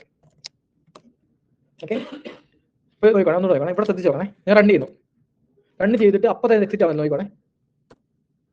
കേട്ടോ, കുറച്ച് ടൈം കഴിയുമ്പോഴാണ് എക്സിക്യൂട്ട് ആവുന്നത്, സോറി എക്സിറ്റ് ആവുന്നത്. ഓക്കെ, അതിന്റെ കാര്യം ഞാൻ പറയാം. ഇവിടെ ഫസ്റ്റ് ലൈൻ വന്നു, സ്റ്റാർട്ടിങ് പ്രിന്റ് ചെയ്തു. ആര് പ്രിന്റ് ചെയ്തു, ജാവാസ്ക്രിപ്റ്റ് ഇന്റർപ്രറ്റർ. ഓക്കെ, അടുത്ത ലൈൻ വന്നു, ആപ്പിൾ പ്രിന്റ് ചെയ്തു. അടുത്ത ലൈൻ വന്നു, എന്ത് ചെയ്തു, ഓറഞ്ച് പ്രിന്റ് ചെയ്തു. പിന്നെ എന്ത് ചെയ്തു, അടുത്ത ലൈൻ വന്നു, എന്ത് ചെയ്തു, മാംഗോ പ്രിന്റ് ചെയ്തു. ഓക്കെ, എന്നിട്ട് എന്ത് ചെയ്തു, അടുത്ത ലൈനിലേക്ക് വന്നു. ഇതെന്താ, എസിൻക്രണസ്. ജാവാസ്ക്രിപ്റ്റ് എക്സിക്യൂട്ട് ചെയ്യുവോ? എന്ത് ചെയ്യും? ലിബ്യൂവിലേക്ക് പാസ് ചെയ്യും. ഈ കോഡ് ലിബ്യൂവിലേക്ക് പാസ്സായി. പാസ്സായപ്പോൾ തന്നെ എന്ത് ചെയ്തു? ജാവാസ്ക്രിപ്റ്റ് അടുത്ത ലൈനിലേക്ക് വന്നു. അടുത്ത ലൈൻ റെസ്പോൺസ് ഉണ്ടോ? കാര്യം അത് എക്സിക്യൂട്ട് ആവുന്നേ ഉള്ളൂ ലിബ്യൂ കിടന്ന്. പക്ഷെ ജാവാസ്ക്രിപ്റ്റ് അടുത്ത ലൈനിലേക്ക് ഇത് പാസ് ചെയ്താൽ അപ്പോൾ അതിന് അടുത്ത ലൈനിലേക്ക് പോകും. അപ്പോൾ അടുത്ത ലൈനിലേക്ക് പോകുമ്പോൾ റെസ്പോൺസ് ഉണ്ടോ? ഇല്ല. അപ്പോൾ അവിടെ അത് റെസ്പോൺസ് പ്രിന്റ് ചെയ്യും. പ്രിന്റ് ചെയ്യുന്ന സമയത്ത് നമുക്ക് അറിയാം ഓക്കെ ഇത് എക്സിക്യൂട്ട് ചെയ്യാൻ തുടങ്ങി, പക്ഷേ റെസ്പോൺസ് ഇല്ല. അപ്പോൾ എന്ത് ചെയ്യും? അപ്പോൾ അവിടെ അതിനെ റെപ്രസെന്റ് ചെയ്യാൻ വേണ്ടിയാണ് പ്രോമിസ് പെൻഡിംഗ് എന്ന് പറയുന്ന ഈ ഒരു സാധനം വന്നേക്കുന്നത്. ഇതൊരു ഒബ്ജക്റ്റാണ്. ഇത് റെപ്രസെന്റ് ചെയ്യുന്നത് നമ്മൾ എക്സിക്യൂട്ട് ചെയ്തേക്കുന്ന ഒരു അസിൻക്രണസ് ടാസ്കിന്റെ അപ്പോഴത്തെ റിസൾട്ടാണ്. ഇപ്പോൾ എന്താ, അത് പെൻഡിംഗ് ആണ്, വന്നിട്ടില്ല. അപ്പോൾ എന്ത് ചെയ്യും? ഇത് പെൻഡിംഗ് എന്ന് പ്രിന്റ് ചെയ്യും. എന്നിട്ട് എന്ത് ചെയ്യും? അടുത്ത ലൈനിലേക്ക് പോകും, എൻഡിങ് പ്രിന്റ് ചെയ്യും. അപ്പോഴും ലിബ്യൂ കിടന്നത് എക്സിക്യൂട്ട് ആവുന്നേ ഉള്ളായിരിക്കും, ഇതാണല്ലോ. അപ്പോൾ എന്ത് ചെയ്യും? നമ്മുടെ കോഡ് ഇവിടെ വരെ വന്ന് നിൽക്കും. എന്നിട്ട് എപ്പോഴാണോ അതിന്റെ റിസൾട്ട് വരുന്നത് അപ്പോഴേ നമ്മുടെ കോഡ് എക്സിക്യൂഷൻ തീരത്തുള്ളൂ. പക്ഷെ അങ്ങനെ തീരുമ്പോൾ പ്രശ്നം എന്താ, നമുക്ക് ഔട്ട്പുട്ട് കിട്ടില്ല. കാര്യം ഔട്ട്പുട്ട് ലിബ്യൂ കിടന്ന് എക്സിക്യൂട്ട് ആവാണ്. എന്നിട്ട് അത് വരും. അപ്പോഴത്തേക്ക് എന്ത് ചെയ്തു? കൺസോൾ ഇത് പ്രിന്റ് ചെയ്യാനുള്ള കോഡ് കഴിഞ്ഞു പോയി. മനസ്സിലായി പറഞ്ഞേ? അപ്പൊ ആദ്യം ഇത് എക്സിക്യൂട്ട് ആയി, മനസ്സിലാവേണ്ടത് ഇത് എക്സിക്യൂട്ട് ആയി, ഇത് എക്സിക്യൂട്ട് ആയി ഇല്ല. കാര്യം ഇതെല്ലാം എക്സിക്യൂട്ട് ആയതിനു ശേഷമേ ആ റിസൾട്ട് വന്നു വെച്ചാൽ ലിബ്യൂലുണ്ടെന്ന് വെച്ചാൽ ലിബ്യൂ കിടന്ന റിസൾട്ട് വന്നു. റിസൾട്ട് വന്നാലും അത് അവിടെ വെയിറ്റ് ചെയ്യും. കോഡ് ഫുൾ എക്സിക്യൂട്ട് ആയതിനു ശേഷമേ പിന്നെ സംഭവിക്കുള്ളൂ. അപ്പോൾ നമുക്ക് ഇവിടെ എന്ത് ചെയ്യണം വെച്ചാൽ ലിബ്യൂലുള്ള കോഡിനെ ഹാൻഡിൽ ചെയ്യണം. ഇതാണ് നമ്മൾ ചെയ്യാൻ പോകുന്നത്. അതാണ് അസിൻക്രണസ് കോഡ് ഹാൻഡിലിംഗ്. നമുക്ക് ഈ അസിൻക്രണസ് ആയിട്ടുള്ള കോഡിന്റെ റെസ്പോൺസ് നോർമൽ രീതിയിൽ കിട്ടില്ല. അത് ലിബ്യൂലാണ് എക്സിക്യൂട്ട് ചെയ്യുന്നത്. ലിബ്യൂ കിടന്ന് എക്സിക്യൂട്ട് ചെയ്ത് റിസൾട്ട് വന്നതിന് ശേഷം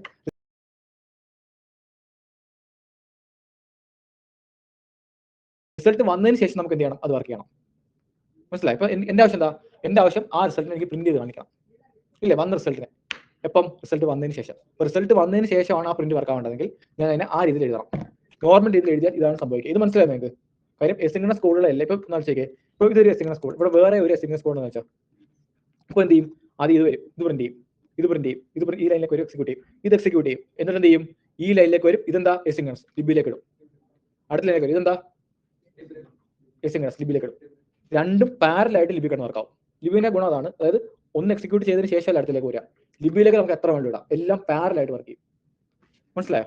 അപ്പോൾ ലിബ്യൂ കിടന്ന് വർക്ക് ആയിക്കോളും. ഓക്കെ, അപ്പോൾ തൽക്കാലം ഇപ്പോൾ ഒന്നും മതി മനസ്സിലാക്കാൻ വേണ്ടി. അതുകൊണ്ട് എന്ത് ചെയ്യും? അടുത്ത ലൈനിലേക്ക് ഒരു റെസ്പോൺസ് ഉണ്ടോ? ഇല്ല. അത് ഇപ്പോൾ എന്ത് ചെയ്യും? പ്രോമിസ് പെൻഡിംഗ് പ്രിന്റ് ചെയ്യും, അടുത്ത ലൈനിലേക്ക് വരും.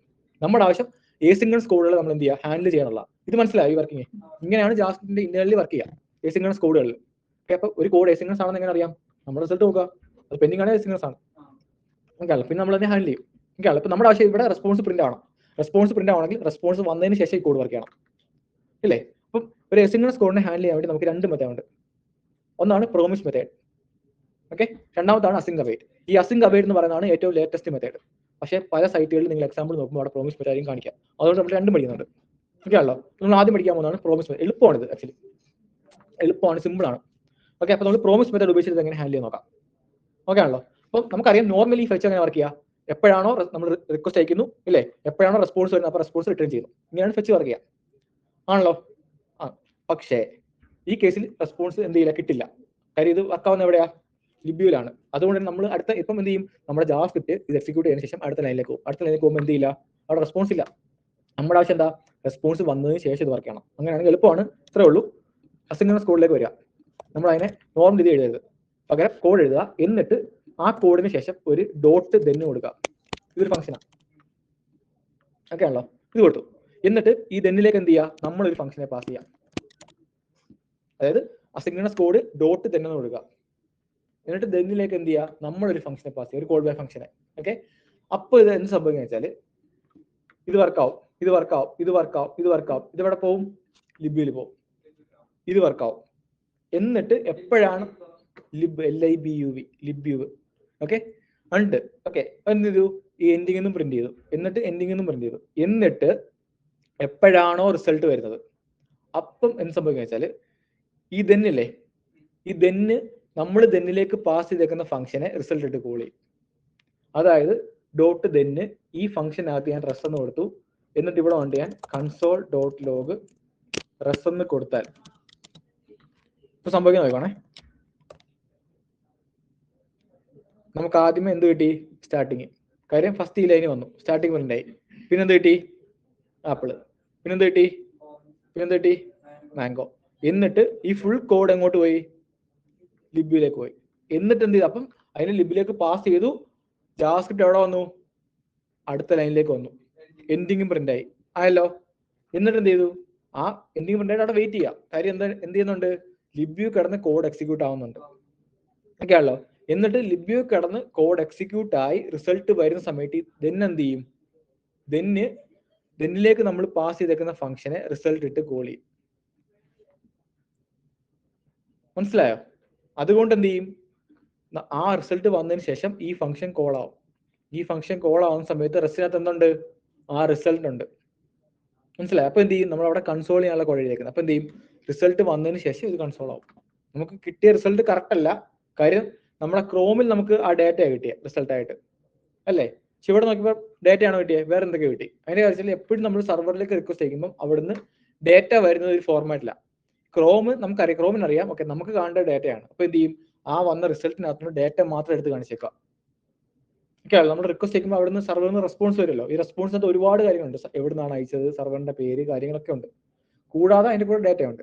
അപ്പൊ ക്രോമിന് ഇത് അറിയാം, അതുകൊണ്ട് ക്രോം ആ ഡേറ്റ മാത്രം എടുത്ത് നമ്മളെ കാണിച്ചേക്കാണ്. പക്ഷെ നമ്മൾ റോ ആയിട്ട് നമ്മൾ ക്രോം ഉപയോഗിക്കാതെ നമ്മളായിട്ട് തന്നെ റിക്വസ്റ്റ് ചെയ്യുന്ന സമയത്ത് ഫുൾ ഡീറ്റെയിൽസ് കിട്ടും. ഇതിനകത്തും നമുക്ക് എന്ത് ചെയ്യണം? ആ ഡേറ്റ മാത്രം എടുക്കണം. ഓക്കെ ആണല്ലോ. ഇത് വർക്ക് ചെയ്ത് അത് നമുക്ക് ചെയ്യാം. ഇത് വർക്ക് ചെയ്ത് മനസ്സിലായോ? ഇതെന്നെ മനസ്സിലായോ? അസിൻക്രണസ് കോഡിനെ ഹാൻഡിൽ ചെയ്ത് മനസ്സിലായോ? വളരെ എളുപ്പമാണ്. ഇത്രേ ഉള്ളൂ. നമ്മൾ എന്ത് ചെയ്യുക? അസിൻക്രണസ് കോഡ് ഡോട്ട് ദെൻ എന്ന് കൊടുക്കുക. എന്നിട്ട് എന്ത് ചെയ്യുക? അതിലേക്ക് ഒരു ഫംഗ്ഷൻ പാസ് ചെയ്യുക. അപ്പൊ എന്ത് ചെയ്യും? എപ്പോഴാണോ റിസൾട്ട് വരുന്നത് അപ്പൊ എന്ത് ചെയ്യും? ഈ ഫംഗ്ഷനെ റിസൾട്ട് ഇട്ട് കോൾ ചെയ്യും. പ്രസ്സിലേക്ക് വരും. ഓക്കെ ആണല്ലോ. അപ്പൊ എന്ത് ചെയ്യും? എന്നിട്ട് ആ ഫംഗ്ഷൻ കോൾ ആവും. അപ്പൊ നമുക്ക് എന്ത് കിട്ടും? ഇവിടെ നമുക്ക് കൺസോൾ ആ ഫംഗ്ഷൻ കോൾ ആവുന്ന സമയത്ത് റിസൾട്ട് വരുമല്ലോ. അപ്പൊ എന്ത് ചെയ്യും? കൺസോൾ റിസൾട്ട് ആവും. പക്ഷേ ആ ഡേറ്റ മനസ്സിലാവും. അപ്പൊ ഇനി റിസൾട്ട് വന്നതിന് ശേഷം നമുക്ക് എന്തെങ്കിലും നടക്കണം, ഫുൾ നമ്മൾ ഫംഗ്ഷൻ എഴുതാം. മനസ്സിലായോ? ഒരു അസിൻക്രണസ് കോഡ് നമ്മൾ യൂസ് ചെയ്യുന്നുണ്ടെങ്കിൽ അത് നമ്മൾ എക്സിക്യൂട്ട് ചെയ്ത് കഴിഞ്ഞിട്ട് റിസൾട്ട് വന്നതിന് ശേഷം എന്തെങ്കിലും നടക്കണമെങ്കിൽ നമ്മൾ ഫുൾ തന്നെ എഴുതാം. കാര്യം റിസൾട്ട് വന്നതിന് ശേഷമേ നമുക്ക് ആ കോഡ് എക്സിക്യൂട്ട് ആവാൻ പാടുള്ളൂ. അപ്പം അത് നമ്മൾ എന്തെങ്കിലും എല്ലാം ആവുള്ളൂ. കാര്യം താഴെ എന്ത് ചെയ്യും? റിസൾട്ട് വരുന്നതിന് മുമ്പ് നമുക്ക് പോകും. മനസ്സിലായോ? അതാണ് സംഭവിക്കാം. ഒരാളോ അപ്പൊ ഇത് നിങ്ങൾ ഓർത്തിരിക്കുക. ബാക്കി നമുക്ക് നോക്കാം. ബാക്കി കാര്യങ്ങൾ ഇനി ആ ഡേറ്റ എടുക്കുന്ന ഇത് തന്നെ നമ്മൾ റിയാക്ട് ചെയ്യുന്ന കാര്യങ്ങൾ. എന്താണ് അസിൻക്രണസ് കോഡ് മനസ്സിലാവും? അപ്പോൾ ഹാൻഡിൽ ചെയ്യാൻ വേണ്ടി നമ്മൾ പ്രോമിസ് മെത്തേഡ്, ഇതാണ് മെത്തേഡ് ഉപയോഗിക്കുന്നത്. പ്രോമിസ് മെത്തേഡ് ഉപയോഗിച്ച് കഴിഞ്ഞാൽ എന്ത് ചെയ്യും? ആ റിസൾട്ട് വന്നതിന് ശേഷമാണ് വർക്ക് ചെയ്യുക. കാര്യം ലിബ്യൂലാണ് അസിൻക്രണസ് കോഡ് വർക്ക് ചെയ്യുന്നത്. ഓക്കെ ആണല്ലോ. അപ്പോൾ ഇവിടെ സ്റ്റോപ്പ് ചെയ്യാം. എന്നിട്ട് നമുക്ക് എന്ത് ചെയ്യാം? റിസൾട്ട് ലിബ്യൂലേക്ക് റിസൾട്ട് വരും. എന്നിട്ട് റിസൾട്ട് പാസ് ചെയ്യും. അങ്ങോട്ട് പാസ് ചെയ്യും. റിസൾട്ട് വരുന്ന ലിബ്യൂലാണ്, അവിടെ പാസ് ചെയ്ത് അപ്പുറത്തോട്ടാണ് എക്സിക്യൂട്ട് ആവുന്നത്. ഫംഗ്ഷൻ കോൾ ആവുന്നത് എവിടെയാണ് നമ്മൾ ചോദിക്കുന്നത്. അതായത് റിസൾട്ട് വന്നു കഴിഞ്ഞാൽ ആ റിസൾട്ട് ലിബ്യൂക്ക് കിട്ടും. ഈ ഫംഗ്ഷൻ കോൾ ആവുന്ന അപ്പുറത്തായിരിക്കും.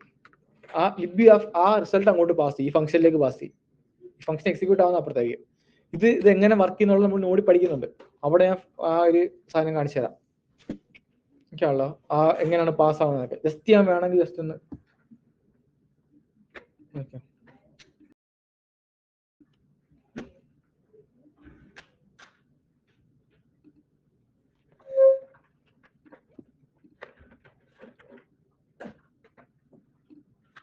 ഫുൾ ഇത് അനിമേറ്റഡ് വീഡിയോ. അത് കറക്റ്റായിട്ട് എങ്ങനെ കോഡ് വർക്ക് ആവുമെന്ന് പറയുന്നുണ്ട്. അപ്പം ഇവിടെ കണ്ടോ, ഇതാണ് ലിബ്യൂ. ഒരു സാധനം വന്നു കഴിഞ്ഞാൽ ലിബ്യൂ കിടന്ന് എക്സിക്യൂട്ട് ആവും. എക്സിക്യൂട്ട് ആയതിനു ശേഷം എന്ത് വെച്ചാൽ ലാസ്റ്റ് ഓക്കെ നമ്മൾ ലിബ്യൂന്ന് ഇവന്റ് ക്യൂ എന്ന് പറഞ്ഞ സാധനമുണ്ട്, അവിടേക്ക് പാസ് ചെയ്ത് അവിടുന്ന് അത് നേരെ വന്ന് ഇവിടെ വന്നിട്ടാണ് എക്സിക്യൂട്ട് ആവുക. ഇത് എങ്ങനെ വർക്ക് ചെയ്യുന്നത് ഞാൻ പറഞ്ഞുതരാം. Okay second